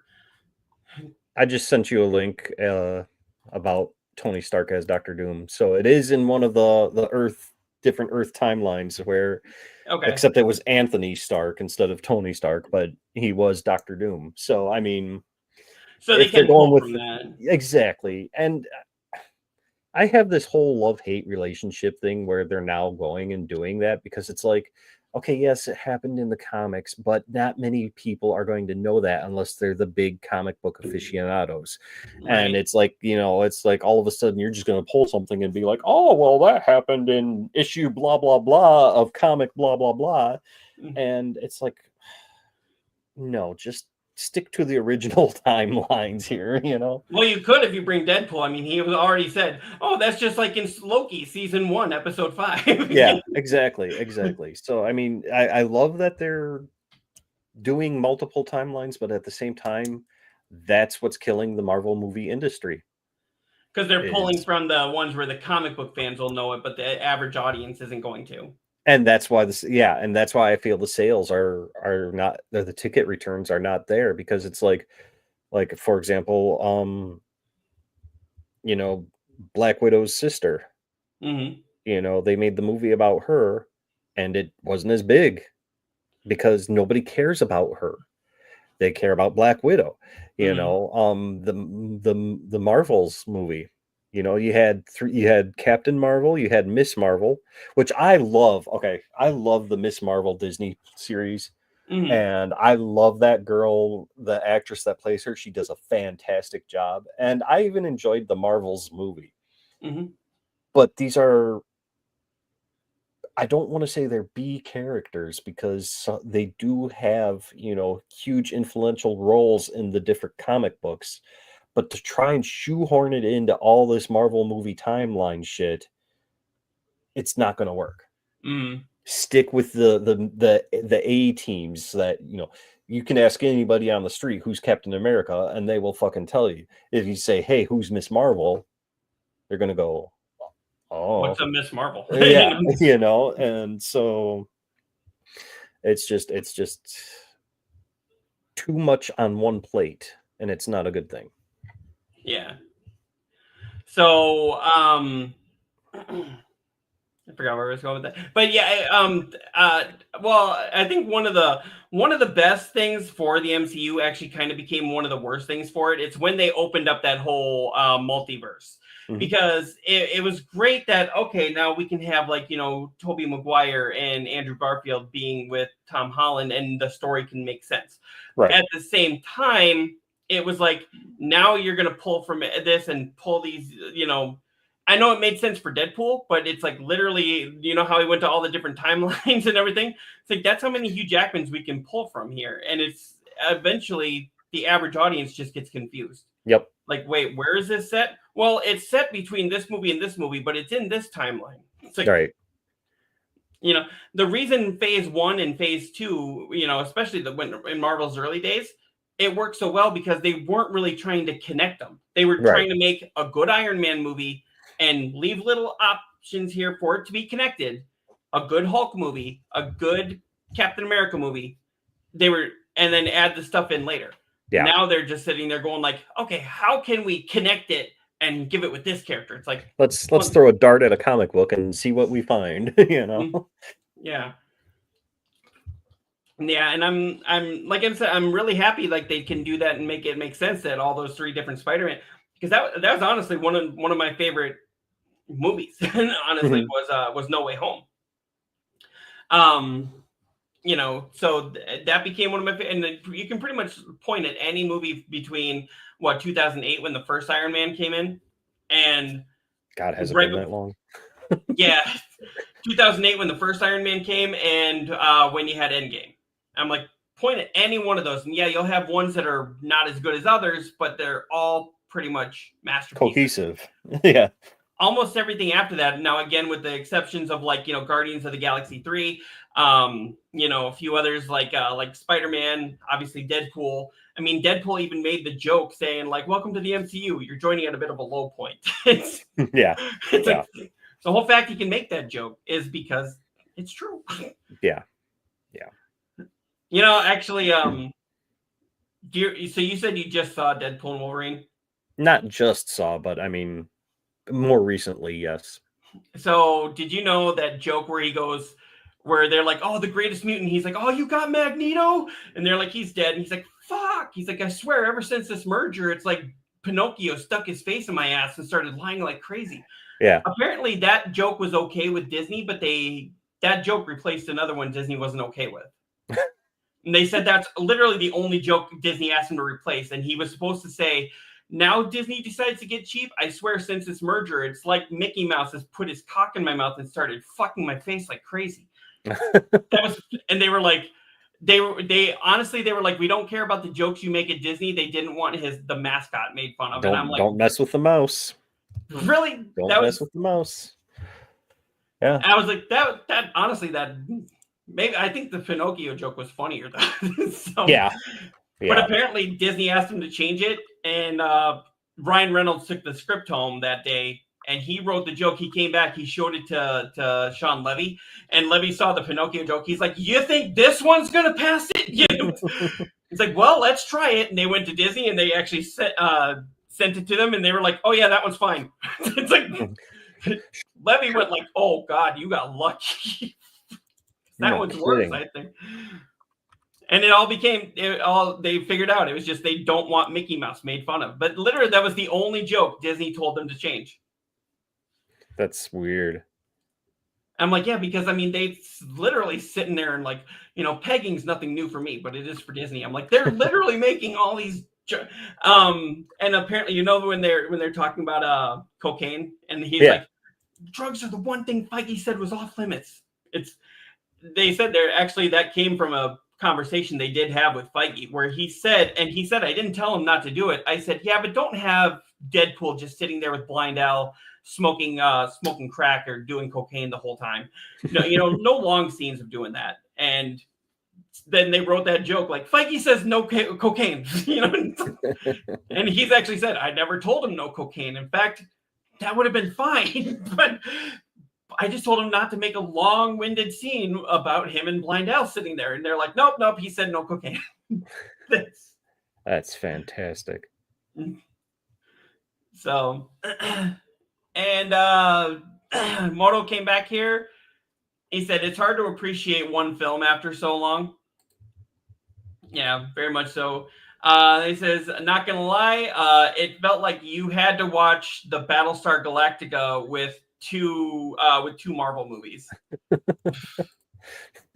Yeah, it's getting to a point where you're gonna need to have like an iPad next to you or something, and like that meme from what was it? Was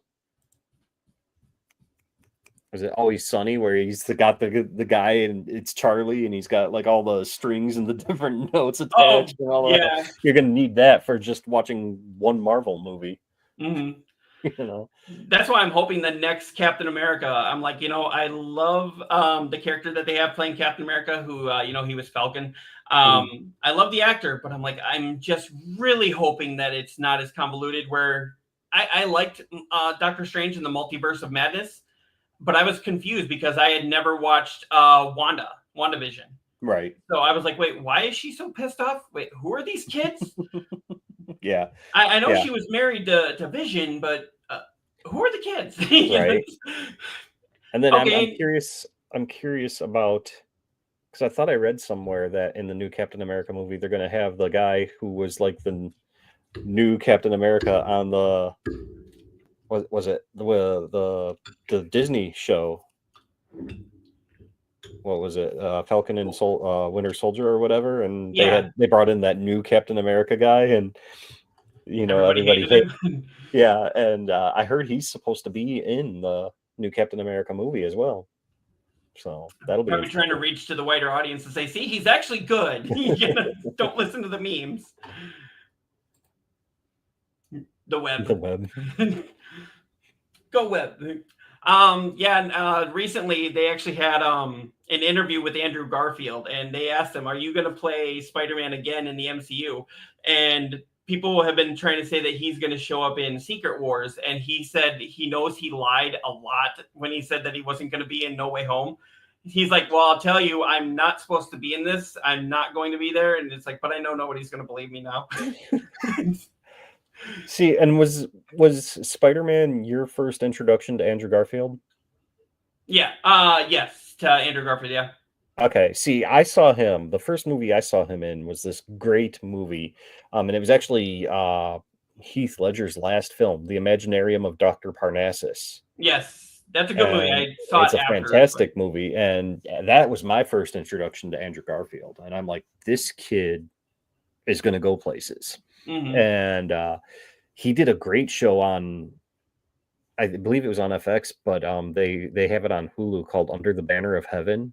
Mm-hmm. And it's about like a cult in Utah and Mormons and things like, or not Mormons, but Amish and how it's a great murder mystery TV drama show, and I highly recommend it if you want to see Andrew Garfield in a more serious role. Another good serious role he was in was Hacksaw Ridge. Did you see that? No. So I know that this name isn't always the best because it's from a canceled quote unquote actor, but so Mel Gibson did I want to say it's a World War II epic, and Mel Gibson was the writer, director, and producer of the movie. And Andrew Garfield played a character. It was based on a real story. It was a guy who was drafted, but he refused to carry a gun. He refused to carry a gun while in this war area. Well, he found out that a lot of his friends were pinned down. Some of them were hurt behind enemy lines. So without taking a gun, he went into enemy territory, like directly into the hornet's nest, and started bringing his friends out one by one. Oh, wow. Making sure that they got back, if they were dead, he was there. He was comforting them until they died. He was trying to help the ones that he could, and the ones that had a great chance of surviving, he was bringing them back across enemy lines one by one. And he would drop them off at the med tent and go back. So, and he did the whole thing without carrying a single weapon. And I was like, you know what? That's a fantastic story. And I don't know why this popped in my head, but I was like, that'd be a great mission in Call of Duty. Yeah. Go get your teammates, bring them back one by one. Do not fire a single bullet or you fail the mission instantly. Yeah. Huh. That would be a good movie and game. Yeah. I told my wife, and she's like, "Oh, that'd make a great game." I was like, "That would get boring as a game, but if you make it a mission or a mission." So, I believe that movie is on Hulu right now. At least it was. You can catch it on streaming. Otherwise, it's one of those. It's so good. I would even say if you still have a Blu-ray player, if you've got a Xbox or a PlayStation that can play it, go get it and play it and watch it. Okay. I know you've got young kids, so watch it when they're in bed, but then show it to them when they become teenagers, because they should see it. Speaking of video game movies, while we're still somewhat on the subject, what are your thoughts about the idea of a Helldivers movie and the Horizon movie? So I don't really have much of an opinion on the Helldivers movie just because I didn't play the games. Or I just haven't yet. So I can't really say about that, but for the Horizon movie, I think if it's as long as it's done right, it'll be good.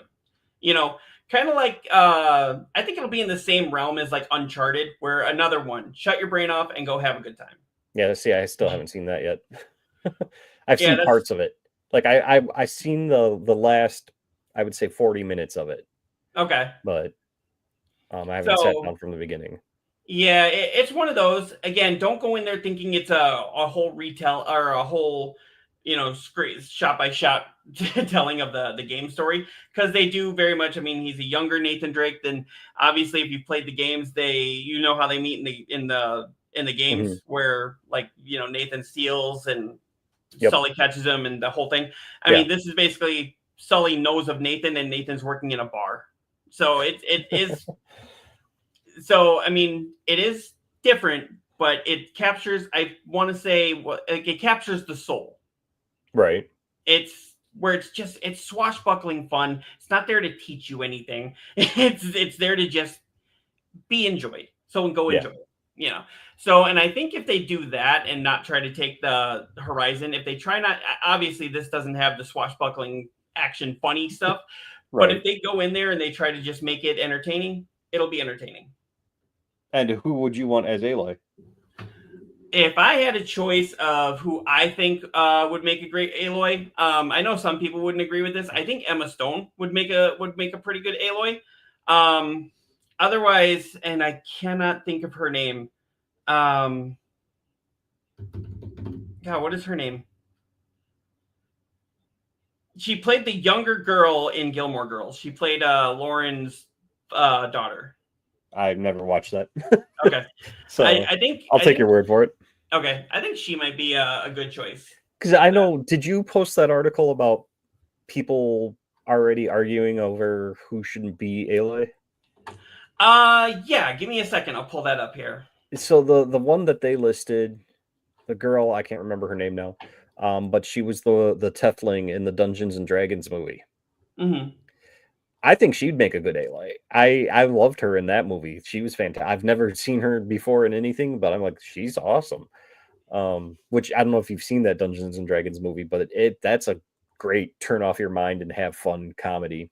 That was the last one that was just out, right? With the Honor Among Thieves or whatever. Yeah. Yep, I saw it.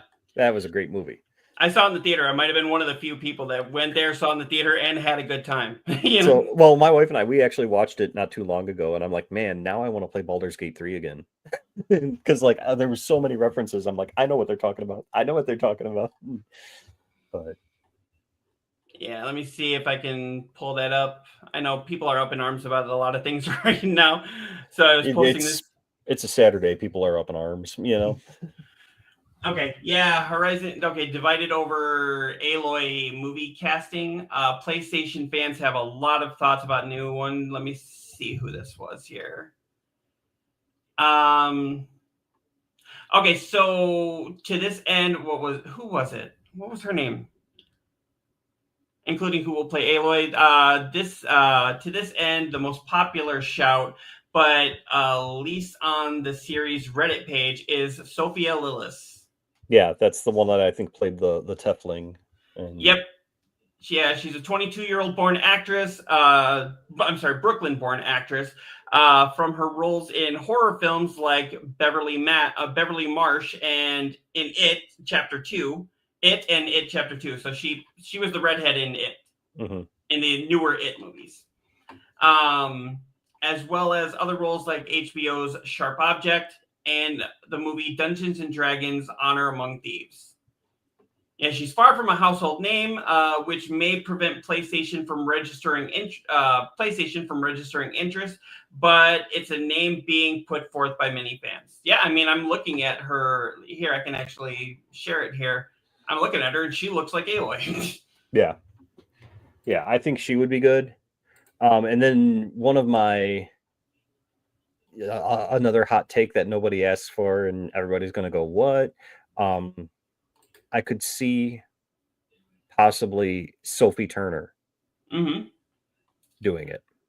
Well, it does say here, other names being thrown around include Hannah Hoekstra. I believe I'm saying that right. A Dutch actress who was the model for Aloy in the video games. Her experience in productions and roles of this size is limited, though. She is also 37 years old, which is likely beyond the age range PlayStation will be looking for. Which is why I think Emma Stone would be out of the running on that aspect. Yeah. Because they're probably going to look for somebody in their early to mid 20s for this. Yep. But yeah, so she'd be good. Actually, I don't know if you heard this, but they're looking at bringing in Miles Morales in the MCU. And there was a kid. Did you ever watch a show called Family Reunion on Netflix? No. It's with Tia Mowry from Sister Sister. Mm-hmm. She plays the mom, but she is the mom and she's got 4 kids, and there's a kid in there named Shaka. And in the show, he actually learns karate from his grandpa, and there's a karate instructor there. And when I was watching that, I was like, if you're going to bring in a Miles Morales, he'd be a perfect Miles Morales. I mean, he's black, so I mean, you'll want to get somebody black to play Miles Morales, obviously. But I don't know if he's part Mexican, so that I don't know if they're going to try and get an actor who's part Hispanic, part African. At that point, I'm like, I don't know who could do that. You pretty much just have to take an unknown and launch him into stardom. Yeah. But this kind of like what they're doing with Ironheart, the girl that's playing Ironheart. Yeah. So, but if you just wanted an actor who looked and embodied Miles, then look no further than the kid who plays Shaka. And let me see if I can find out who that is here. Isn't Google our friend? Sometimes. Okay, yeah. Wow, that's one of the first things on here. Isaiah Russell Bailey. Okay. And I can actually share this with you as well. And tell me this doesn't look kind of like Miles Morales. No, that does not. Yeah, see? Look. Have you played the Spider-Man games? I've played some of them. I haven't finished any of them, and I have not played part 2 yet at all. But I've played the first one, and I've played a bit of Miles Morales as well. Yeah, so he's older now. This is kind of more along the lines of what he looks like. But I'm like, this is Miles Morales, and he actually is. I don't want to say he's a black belt, but I do know he knows martial arts. So it's not like you have to teach him everything from the ground up. You know? Right. So okay. Yep, and then Moto came back and said, if it's better than Madam Web, sure. I haven't even seen that yet. Oh, Moto, did you hear Sony's CEO or one of their CEOs is saying that they were saying like Morbius and Madam Web and all those are not bad movies. He's like, they're great films. It's just the media ripped them apart. And it's like, stop blaming the media. Stop blaming the fans. You made some movies. I mean, I personally liked Venom. And I enjoyed Morbius, but that was another I turned off my brain and went in there. It's like, I'm going to have a good time with this. I'm having a good time. I haven't seen Morbius either. Because that's another comic that I used to read a lot of. So I was like excited. Yeah, I was excited that they were going to be making that. But then I'm just like, I saw the trailer and I'm like, I think if they brought Morbius in as a Spider-Man villain, that would be cool. Yeah. I mean, we already brought back in, Willem Dafoe and Green Goblin and all these other ones. So instead of rehashing old villains, give us something new that we haven't seen on. And I am cautiously optimistic about Jason Momoa playing Lobo. So I was cautiously optimistic with him as Aquaman. Yeah, and I thought he did a good job. He did a good job. Yes. Notice how I said he did a good job. He did a good job. But yeah, I'm cautiously optimistic about Lobo because Lobo is a character that, if done properly, will be really, really awesome. and it wouldn't be that hard though to mess up either. Like, I don't know how familiar you are with the character of Lobo, but I know. Yeah, he's one that I've got my eye on it. So it's like with Batman, a lot of people, that's another role that's great or very easy to mess up, but you get the right actor in there. So you get the right actor like Michael Keaton, you get the wrong actor like George Clooney. You know. I thought Christian Bale did a good Batman. My only issue with that wasn't even something he did. It was the voice of Batman. Yes. And it was like they digitally made it lower than it was. And it's like, okay, it sounds like the Hulk and a grizzly bear had an illegitimate child. Yes. Just let it be Bale, you know. I was a little hesitant with Ben Affleck. I thought he did a great job. He did a great job. And then again, I was very cautious with Robert Pattinson. I was like, how are you going to get the dude from Twilight to be Batman? See, that's just it. Like, pretty much everybody knew him just from Twilight. And it's like, you know, he's done other things. And like, what's that? The Lighthouse? Yeah. That was fantastic. God. That was fantastic. And so it's like, I had faith in him when I heard he was going to be Batman. I even said to my one friend who's a big DC fan, I'm like, he's going to nail this part. And my friend's like, no, it's the dude, it's a glittery vampire, blah, blah, blah, blah. I'm like, no, he's going to nail this part. And a lot of people are going to be surprised. Well, do you remember what I was putting on Facebook at that point? I was like, yes, we should base our whole opinion on a 10-year-old franchise that was aimed at teen girls, you know? Yeah. So, well, it's like I had shared the meme where it was of Linda and Bob from Bob's Burgers, and he's like, all right, I'm going to go, but I'm not going to like it, you know? But yeah, no, it was, he did a fantastic job as Batman. Yeah, he really did. And I'm looking forward to the Batman 2. That was just delayed into 2026. Yeah. I know nobody's happy about that, but it's like, you know what? The fact that everyone ripped on him and now we're all disappointed that his next movie as Batman is delayed. Right. That speaks volumes. Speaks volumes.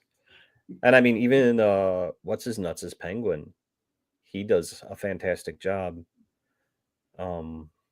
Oh, Colin Farrell. Colin Farrell, yeah. I didn't even recognize it was Colin Farrell under that fat suit and everything. Yeah, he did a fantastic job. And my only issue, if I had to say there was one bad thing, my only issue with the Batman was lighting wise, it was so dark. And I was like, I can understand the tone being dark, but it's like now they're in Wayne Manor and that's no brighter than it is on the streets of Gotham. It's like, dude, turn on a light. Yeah. You're Bruce Wayne. Trust me, you can afford the electric bill. Right. Turn on the light. Right. Yeah, but that was bad. That was my only problem with it. And then the other issue that I had was there was a deleted scene with the Joker, which looks like it's the Joker from the one where he cut his face off and then turned it inside out and put it back on. Yep. And then stapled it. I'm like, that scene needed to stay in there. Yes, it did. Yes, it did. And now they're saying the Joker could be, and that actor could be the villain in the next movie. And I'm like, that's great because he did a great job. Do we always have to go for the Joker though? I mean, well, again, that's the whole, like I was saying with the whole Marvel thing, you got your A-list characters, your B-list characters. And so, you know, go with what people know. But really with Marvel, Iron Man wasn't a really well-known character until the movies came out. He was known. Don't get me wrong. He was known. But most people were like, oh, Iron Man. Yeah, Ozzy Osbourne sings about him. I mean, honestly, how many people are going to know who Kraven is? You know, why are we making a movie about Kraven? Like, unless he's going to be used in future films, why are we? And I mean, it sucks. I get it that they had to do it because of the actor, but like, what are we just shoving the whole Kang dynasty now? You know, well, like I said, it sucks because of the actor, but I'm pretty sure you could probably go into the Marvel Universe timeline and find a different Kang, just recast him and continue on. Yeah.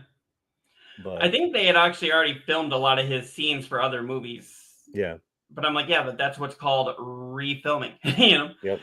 But yeah, he said here the lead actor said if guys used AI to make a movie, but I think it was just AI. Says the Bat credit card. God, that was so cheesy with George Clooney. Like 1 million. It's like the Bat credit card. Well, his was Clooney also the nipples, right? The bat suit nipples. Yeah. Like what? And I know they Arnold Schwarzenegger was asked why did he come as Mr. Freeze, and he said you wouldn't believe the paycheck they gave me. Oh God, right? Well, I mean, I heard what that dude made like for Terminator 2. He made something like $20,000 for every sentence. Mm. And that's why he's not in it so much, because of the fact that every time he opened his mouth, they had to pay him. Mm-hmm. So then says Tenet. Yeah, Tenet was good. And then yes, oh my God, the nipples. That was so bad. Wait, Tenet was good in what? The nipples for the bat suit? No, Tenet. What Tenet? is he talking? Yeah. What talking about David Tennant? Because I know he was awesome in God, what was that TV show? Wait, Doctor Who. No. Well, I know he's in Doctor Who, but no, he's in a Marvel Oh, show. Jessica Jones. Yeah, he was fantastic. Oh my God, Tennant's one of my man crushes. And he was Kilgrave. Yeah, he was fucking fantastic. God, you want to talk about a versatile actor? Mm-hmm. That dude. I like you just said man crush.